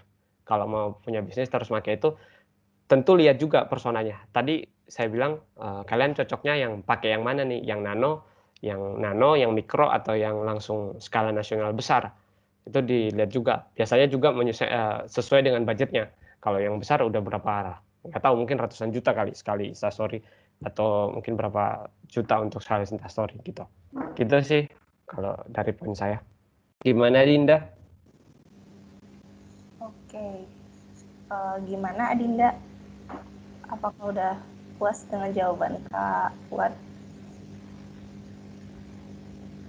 Iya Kak, sudah cukup menjawab dari pertanyaan saya. Makasih. Oke, sama-sama. Oke, kasih pertanyaannya. Ini ada lagi nih yang raise hand, ada Kak Doni Setiawan. Boleh buat Kak Doni Setiawan, bisa langsung on-mic aja. Jangan lupa perkenalan nama dan angkatan.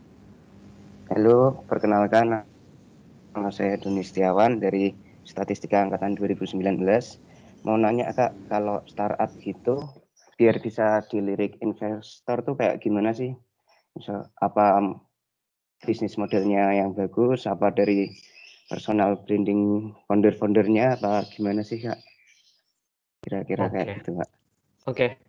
Yang pasti yang paling strong tetap ada bisnis modelnya yang proven. Jadi ada yang mau bayar gitu. Dari setiap bulannya bisa dapetin customer berapa, dan kita ada growth-nya berapa. Saya tidak memungkiri juga salah satu cara paling cepat itu memang dilihat itu dari foundernya. Jadi memang kita agak sedikit misal dilihat nih, biasanya kan orang-orang yang udah kerja di business consulting yang besar kayak McKinsey, Accenture, maybe, atau BCG, itu biasanya peluangnya lebih besar karena mereka udah dipercaya, dan mereka punya hal itu gitu, dalam hal kayak udah dipercaya lah, misal ini bisnis, menjalankan bisnis atau seperti apa gitu. Nah, ini salah satu opsi juga buat teman-teman statistik kalau misalnya mau bangun karir as profesional dulu. Nanti saya buat usahanya sendiri atau apa setelah saya kerja di bisnis consulting dulu deh gitu. Nah, itu good banget, itu bagus banget kalau misalnya ada yang mau pilih jalur itu. Just saya juga pernah sampai kepikiran ke situ, apa saya masuk ke mungkin coba di Accenture dulu aja yang dekat-dekat, atau Accenture atau sama McKinsey, atau cobalah buat masuk ke sana gitu. Gimana? Ada program-programnya biasanya saya tahunya untuk kalangan mahasiswa. Nah, itu dari situ biasanya paling gampang banget kalau misalnya kita nanti ngejual idenya kita seperti itu. Jadi kunci utamanya memang tetap dua, itu beriringan, nggak bisa dilepasin. Bisnisnya tetap proven, sama foundernya memang dinilai layak ini, powernya kuat, dan memang seperti itu. Karena jujur kalau di kami nggak ada yang backgroundnya yang dari bisnis consulting, tapi memang setelah kami dapat angel investor pertama, memang kami lebih dipercaya aja karena memang mereka beliau ini dia percaya sama ide bisnis yang kita bawakan. Maksudnya orang mau bayar terus dengan revenue sekian, dengan keuntungan sekian, ada yang bisa dikembangin dari produk kita. Dan biasanya tetap dilihat juga, biasanya startup gagal itu di paling nggak 3 tahun atau 5 tahun. Kalau misalnya dia bisa lewatin 3 tahun itu, biasanya ini udah bisa jalan terus. Banyak kok teman-teman saya yang dulu ikut kegiatan 1000 startup itu sampai sekarang bisa dihitung jari yang masih sustain sampai sekarang. Nggak ada 10 startup yang masih berdiri sampai sekarang. Ada saya, ada Tumbasin, ada Lindungi Hutan kalau teman-teman tahu. Sekarang ada juga yang diakuisisi sama perusahaan-perusahaan besar yang lainnya gitu sih.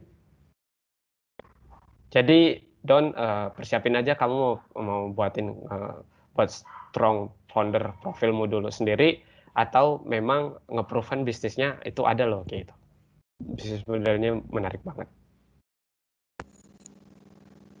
Oke, gimana Kak Doni? Oke Kak, terima kasih buat jawabannya. Ya, sama-sama. Okay. Ini yang angkatan paling tua cuma 2019 ya?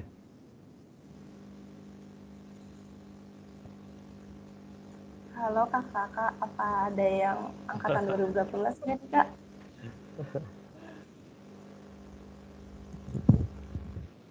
Kayaknya nggak ada deh Kak. Nggak ada ya. Ya, karena dikiranya pasti ada.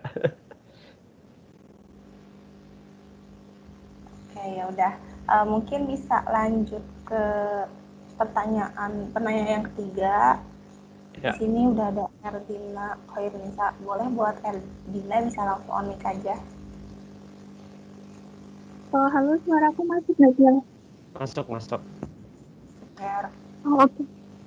Ya, terima kasih atas kesempatannya. Perkenalkan, nama saya Erdina Khairunisa dari Statistika Angkatan 2020.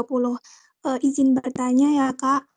Menurut Kakak itu, kita itu lebih baik menjadi owner di bisnis kita sendiri dengan proses yang lama pastinya ya kan, atau menjadi reseller atau dropshipper aja nih, Kak. Kemudian di masa pandemi seperti ini, menurut Kakak itu bisnis apa sih yang paling berpotensial? Itu aja, Kak. Terima kasih. Ya udah. Kalau yang untuk pertanyaan pertama, kalau misalnya suruh pilih owner atau jadi itu depends diri kalian aja ya. Kalau dropshipper memang itu bakal ada terus, tapi setahu saya atau yang sepengalaman saya yang punya produk itu kalau suatu saat nanti yang punya produk jual sendiri mau dikemanakan dropshipper ini. Jadi sebenarnya paling enak itu tapi banyak trik sih buat ngehindarin hal-hal itu kalau ngomongin dropshipper. Soalnya dunianya juga beda sendiri gitu. Karena memang cost murah banget kalau dropshipper, kita nggak ngeluarin modal dan lain-lain, tapi bisa dapetin margin. Ya, which is memang nggak bisa banyak, paling dapetin 10%, paling gede itu udah gede banget marginnya.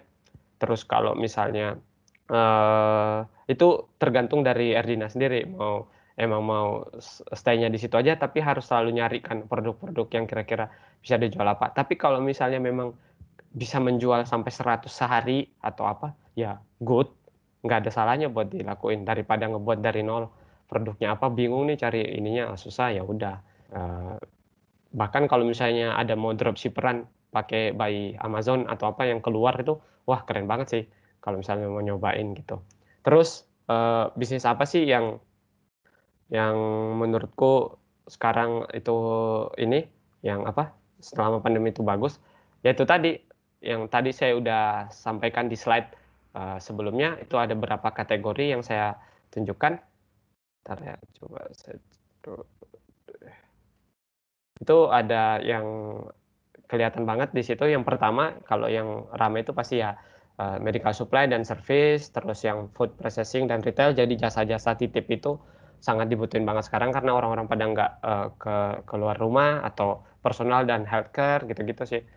Terus jualan apa, mungkin ada yang resellernya apa, akun Netflix atau apa itu saya lupa tuh biasanya. Nah itu bisa juga tuh, itu pasti banyak peminatnya itu karena lagi nggak bisa juga kan nonton di bioskop. Mungkin itu sih. Oke, buat Erdina gimana jawaban dari Kak Fuad? Udah cukup belum?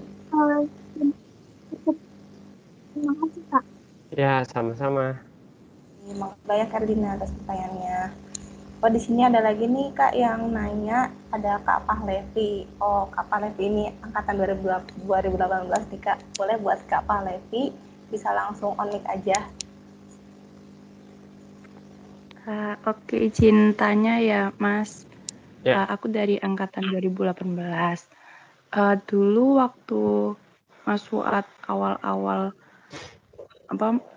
mulai itu modalnya itu berapa sih Kak, kalau boleh tahu, buat buka usaha awal gitu. Terima kasih Kak. Terima kasih Mas. Sama-sama. Oke. Kalau kita dulu kalau modal sih di awal karena pas itu jalanin sendiri ya. Jadi kami masih pakai uang masing-masing. Kalau nominalnya dikit banget malah. Karena pas kami banyaknya itu ngeluarin uangnya itu pas nge-build produk. Jadi mulai dari beli template aplikasi itu berapa dolar, nggak nyampe $10 itu kita beli. Terus yang kemudian udah langsung kita jalanin karena pakai kos sendiri ya. Bensin sampai menangin, kan masih adu ide bisnis kami ngelakuin itu. dapetin fund lagi, oh ya udah ini bisa berapa lama, ini bisa berapa lama. Apalagi kompetisi bisnis biasanya kan dapatnya lumayan gitu. Bismillah itu kita bisa sampai dapat ratusan juta di situ. Jadi sekarang tuh ada juga program kan dari mahasiswa dari kampus seingat saya ada namanya PMW. Kalau kalian menurutku yang cocok itu buat usaha itu ikut yang PMW. Karena kalau PMW itu modalnya bisa sampai berapa ya 30-an juga kayaknya ingatku bisa 30 sampai 50 juta itu bisa. Nah, program di kampus selain itu yang program mahasiswa wirausaha itu ada lagi seingatku ada lagi satu namanya PPBT. Nah, PPBT ini memang CPPBT malah itu bisa dapetin ratusan. Kebetulan saya dulu udah nggak di kampus dan ada program itu gitu. Itu harusnya berlaku untuk semua mahasiswa yang ada, bisa dicari informasinya. Kalau cuma ngadain PKM gitu yang ini kayaknya itu masih terlalu kecil. Tapi kalau memang ternyata itu works, nggak apa-apa, nggak masalah. Tapi jangan jadi makelarin yang buatin proposal itu ya. PKM itu banyak banget tuh setahu mahasiswa yang itu dibisnisin karena dia udah dapetin medali terus gampang ngebuat karya tulis yang PKM-nya ya udah dibuatin aja. Itu janganlah kayak gitu, nggak bagus. Jadi modal usahanya seminim mungkin yang memang orang-orang bisa sampai orang mau bayar. Tumasnya sendiri jujur kita ngeluarin nggak ada kok nggak sampai 5 juta pas saat di awal ya. Sampai kita bisa dapetin sebulan 15 apa 20 juta per bulan. Itu seingatku kita nggak ngeluarin dana sampai sebesar itu. Terus kalau mau buat kayak website atau apa, setahu udah ada WooCommerce, ada WordPress, itu gampang, yang free juga bisa, tutorialnya ada di YouTube banyak, ya udah dibuat aja. Sekarang juga gampang, udah pakai Instagram juga bisa. Terus sih.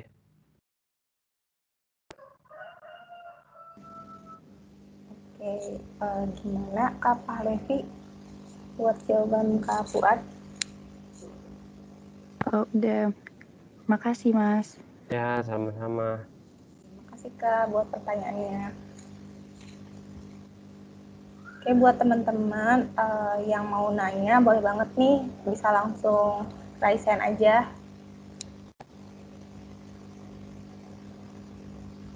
Ayo nanya. Ada Kak Fuad nih yang bisa sharing-sharing. Ayo nanya yuk.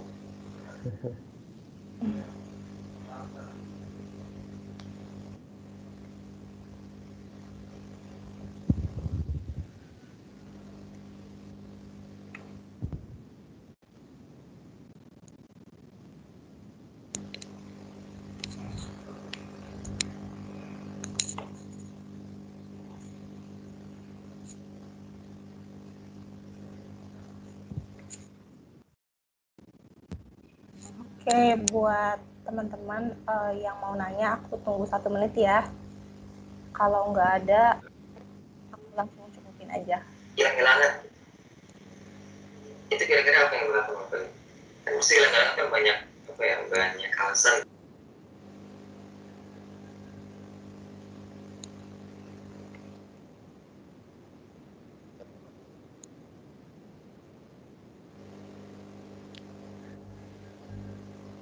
Tanya aja bebas, mau nanya Himasta juga nggak apa-apa, saya tahu banget loh. Iya nih, boleh nih buat teman-teman yang mau nanya Himasta, soalnya kan Kak Fuad ini pernah jadi ketua Himasta. Buat yang penasaran boleh nih, yuk.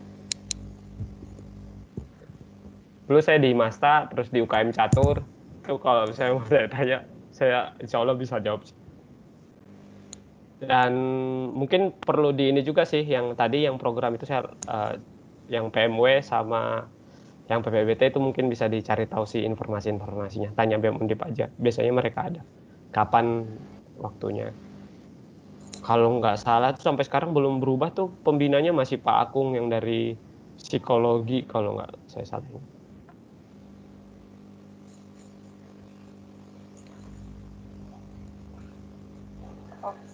Oke, teman-teman yakin nih nggak ada yang mau nanya lagi? Oh ada ternyata, Kak Risma Asyali Fauzia. Buat Kak Risma boleh langsung on mic aja Kak. sama perkenalan nama dan angkatan. Oke, makasih buat moderator yang udah mempersilahkan aku izin bertanya kepada Mas Fuad. Sebelumnya kenalin, nama aku Risma Asli Fauzia dari Statistika Angkatan 2019. Izin bertanya, nah kalau misalnya mengenai harga pasar sendiri, kan itu bisa apa ya, kayak cepet banget naik turunnya gitu, apalagi masuk nggak Mas suaranya? Masuk. Aku ulang aja ya. Jadi buat ini kan harga pasar itu kan kayak cepet banget naik turunnya, apalagi pandemi gini. Nah itu tuh gimana cara nanggepinnya, terus kayak berpengaruh nggak sih sama tumbas ini sendiri kayak gitu? Makasih. Sebenarnya tuh kalau yang harga pasar di masing-masing pasar tuh cuma ada beberapa produk aja yang selalu naik turun produknya. Kalau kami mengkategorikannya itu sebagai red produk ya. Jadi yang kayak cabai atau bawang itu maksudnya red produk karena mereka memang fluktuasinya cepat banget. Bisa aja besoknya udah berubah atau sore hari udah berubah. Tapi fluktuasi di harga di pasar sendiri memang berubah-berubah gitu. Kalau dari kami memang ada namanya kami ngasih buffer margin istilahnya. Buffer margin itu buat mengantisipasi perubahan-perubahan harga itu gitu. Dan tumbas sendiri komit sama harga yang udah ditampilkan di aplikasi. Konsekuensi kalau misalnya harganya berubah atau apa nanti yang tanggung tetap tumbasin itu sendiri. Gitu sih cara triknya kalau dari kami sendiri. Even kalau mau ngomongin tentang pandemi, kalau untuk kebutuhan-kebutuhan dasar sebenarnya nggak ada perubahan yang nggak ada yang perubahan yang begitu drastis ya. Cuma kendalanya dulu pas awal-awal ada PSBB dan ada beberapa daerah yang tidak membolehkan, seingatku pasar nggak diminimalkan dulu operasionalnya atau apa itu kita dulu sempat ada kendala di situ tapi nggak banyak karena ternyata akhirnya dicabutkan pasar itu boleh buka karena jantungnya untuk orang mau makan itu di pasar gitu sih. Justru kita itunya juga dari situ. Mungkin gitu sih, mungkin jawaban saya bisa. Oh iya Mas, jadi udah tetap komit dan buffer, itu ada buffer margin ya? Iya. Oke, makasih ya Mas sudah jawab. Ya, sama-sama. Makasih banyak Karisma buat pertanyaannya. Ayo, ada lagi yang mau nanya nggak nih teman-teman?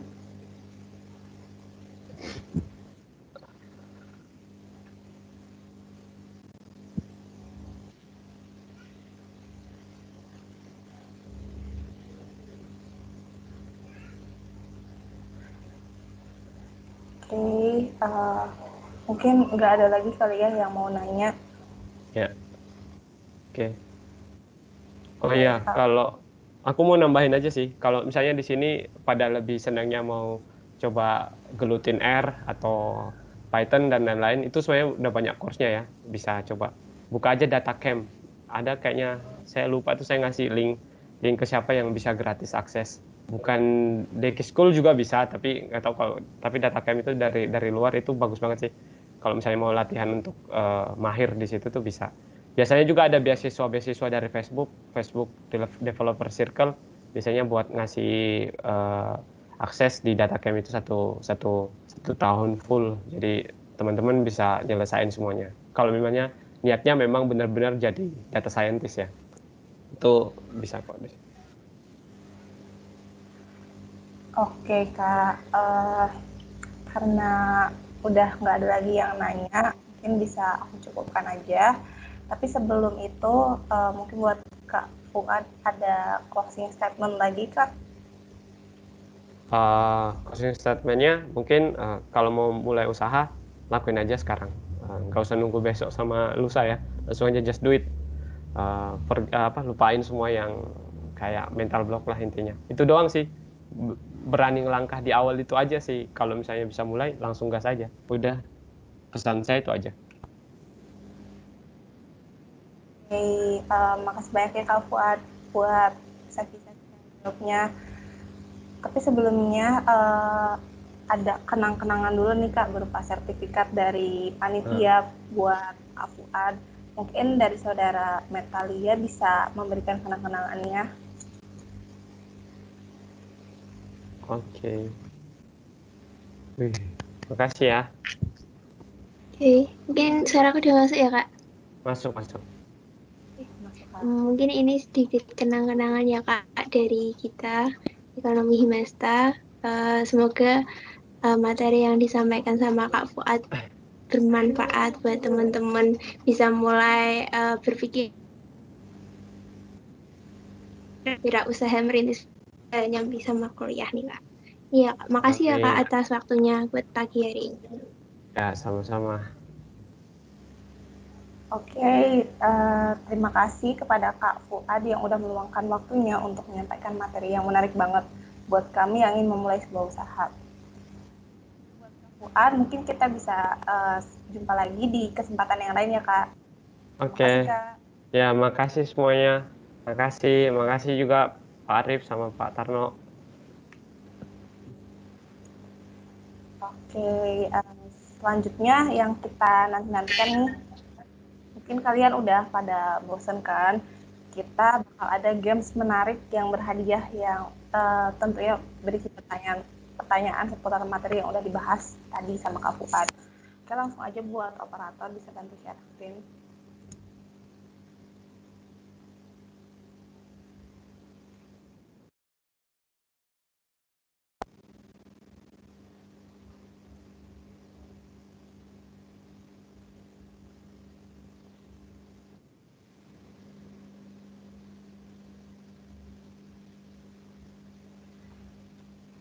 Oh, nih udah ada nih teman-teman. Langsung masuk aja ke Quizzes. Kodenya udah ada di layar. Yuk yang mau ikut gamesnya bisa pakai nama apapun, bebas, yang lucu-lucu juga boleh.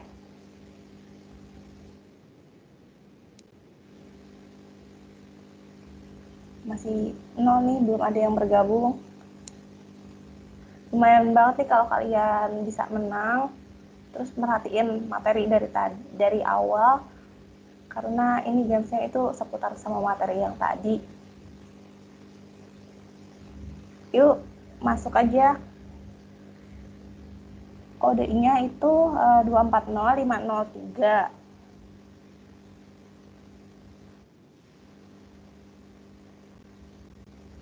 Belum ada yang join ya.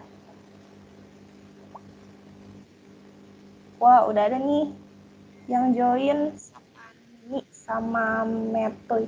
Sapani ini siapa? Terus ada Hia juga. Waduh, keren-keren namanya. Ada P, ya ampun. Ada aku siapa juga. Ayo yang lain yang mau join. Semakin banyak semakin rame nih. Ada Sedgo. Bismillah, puasa lancar ya Allah. Ada siapa ya? Ini kalian kembar ya? Aku siapa sama siapa ya? Ada halo juga.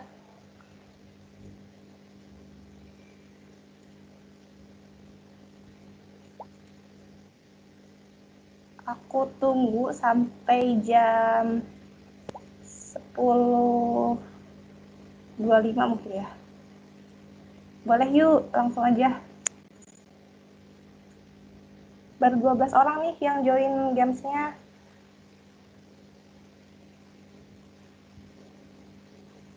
Ada bismillah.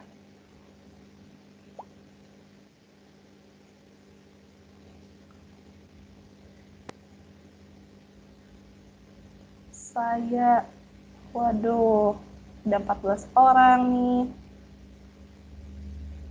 Yuk yang mau join gamesnya yuk. Ditunggu banget nih.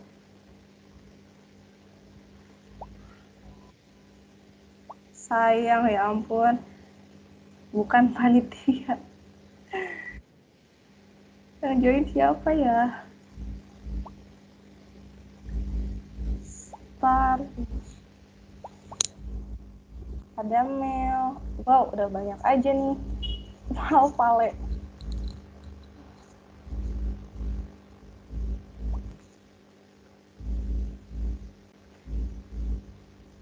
Yuk ditunggu yuk, join.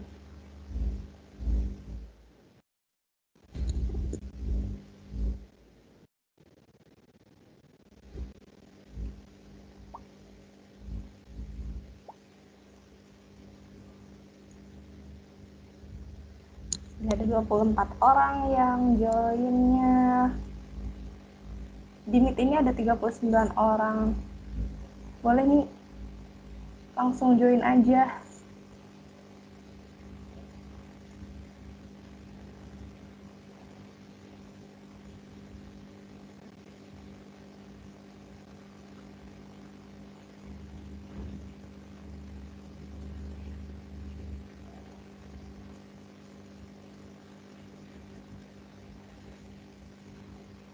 Jadi teman-teman, pertanyaannya nggak bakal susah-susah kok, gampang. Seputar materi yang tadi aja. Kalau kalian merhatiin pasti gampang banget jawabannya.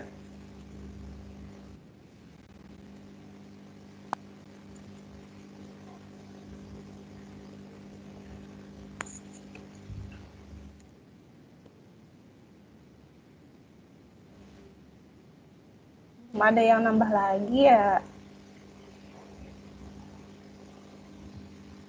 Yang mau join gamesnya bisa langsung aja. Kodenya ada di layar.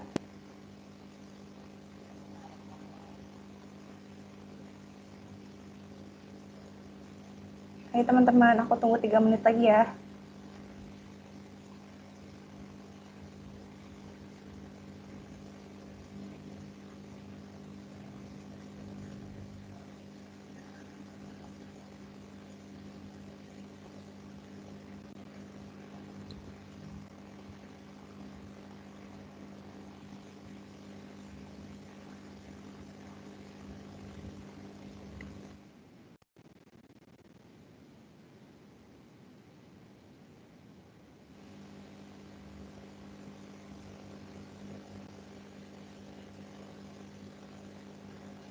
Nggak ada lagi nih yang mau join.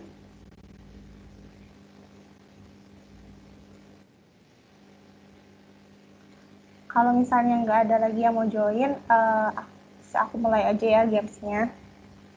Boleh operator langsung mulai aja. Yuk. 3, 2, 1. Semangat teman-teman ngerjainnya.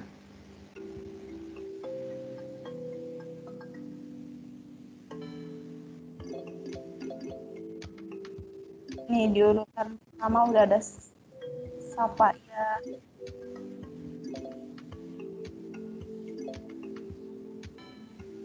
Ayo kejar Sapa ya. Gak ada join.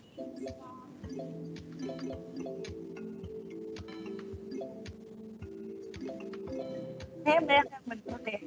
Ya kan pertanyaannya gampang-gampang kan.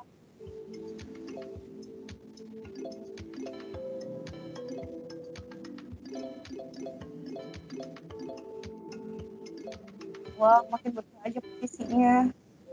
Sekarang yang paling atas itu ada Doni. Bismillah, lancar. Keren banget nih.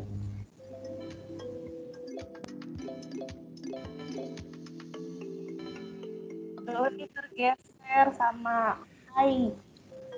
Siapa nih Hai? Siapa banget? Hai juga tergeser lagi sama Mel. Ya buat kalian keren banget sih.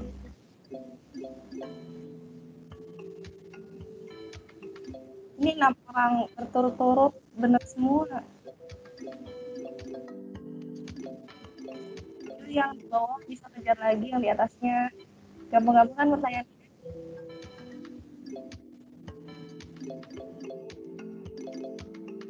Bismillah, lancar ternyata jadi juara satu. Ayo yang kerja, Bismillah puasa lancar.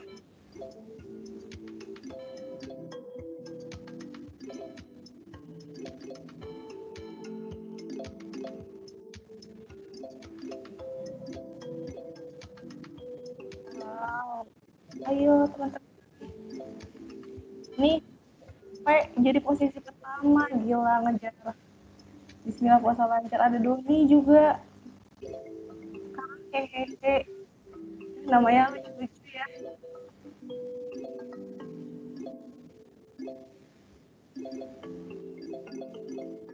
Udah ada yang selesai nih.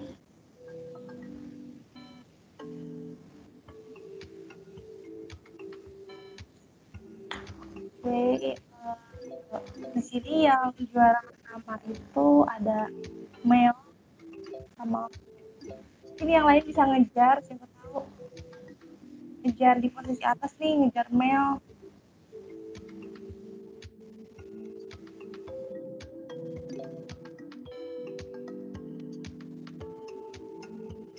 Yang belum bisa segera.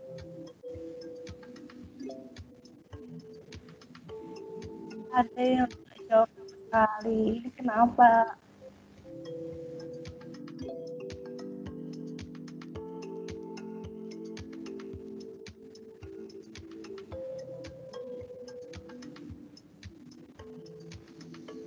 Berapa orang lagi nih yang belum?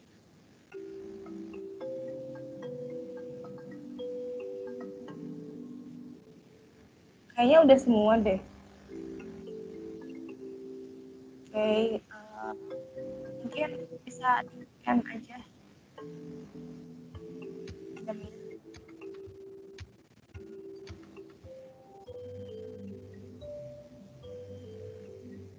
Oke, ini yang jadi pemenangnya itu yang pertama ada Mel, yang kedua Sad Girl, yang ketiga P. Selamat ya buat teman-teman yang menang. Jangan lupa screenshot buktinya nanti kirim ke CT. Buat panitia mungkin boleh share CP-nya di meeting chat.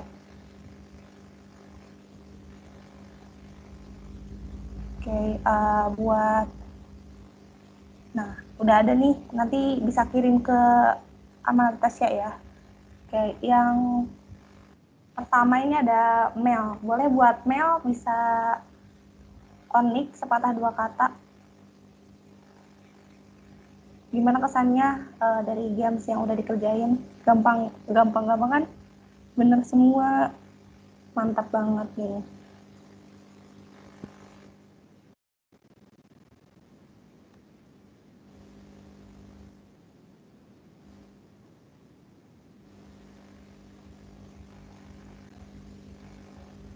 Buat Mel mungkin bisa on mic.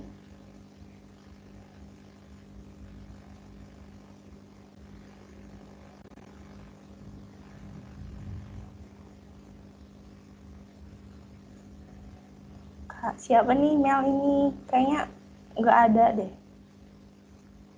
Lagi nggak bisa on mic ya. Oke, mungkin kalau gitu bisa screenshot yang tadi nanti kirim ke CP-nya ya. Oh, ini set girl ini ternyata dari panitia, jadi gugur mungkin ya. Jadi juara keduanya yaitu P.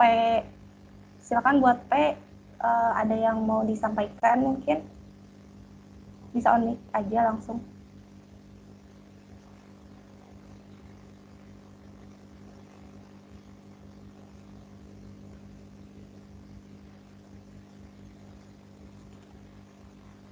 Kayaknya nggak ada juga nih.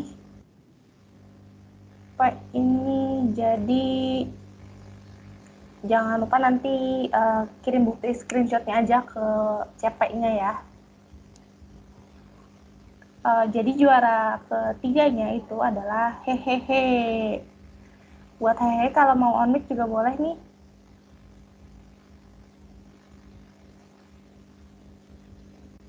Nggak ada juga.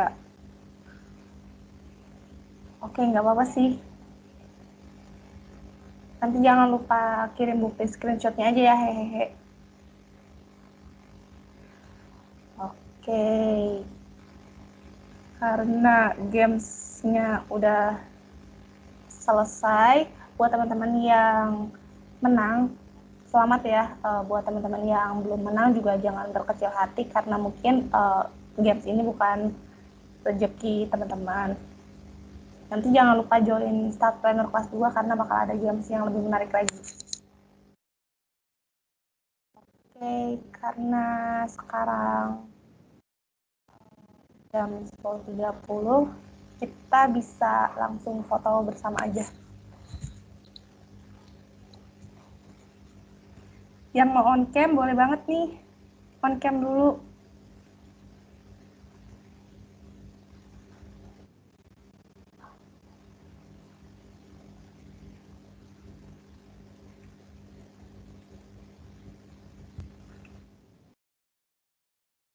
Ini udah ada Kak Bagus sama Kak Meta.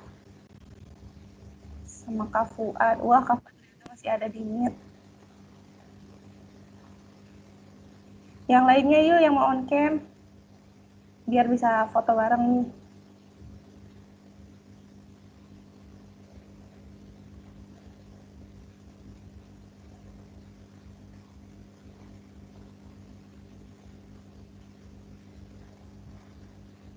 Aku tunggu mungkin ya sampai 10.33.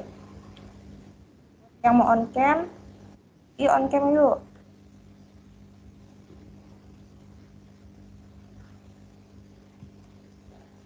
Kita foto bareng. Masih bertiga nih, berempat nih dari tadi yang on cam.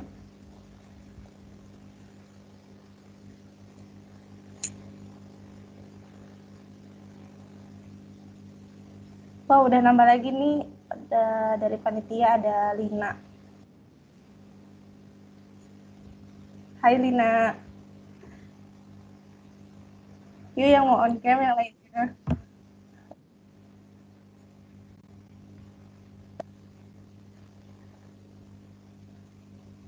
Ada lagi Ilda.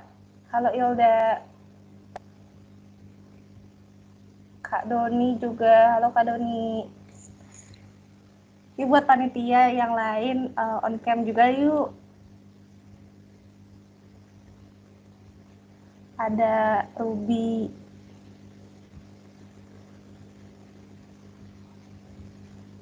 Yang lainnya boleh banget on cam nih.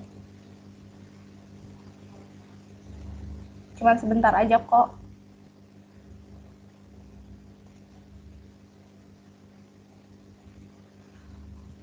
Oke. Kayaknya nggak bakal ada lagi yang on cam nih. Kita semua langsung aja foto. Buat operator mungkin bisa langsung aku hitung ya. 1, 2, 3.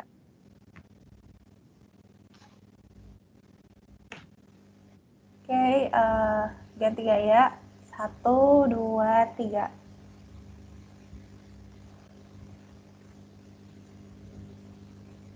Satu kali lagi ya. 1, 2, 3.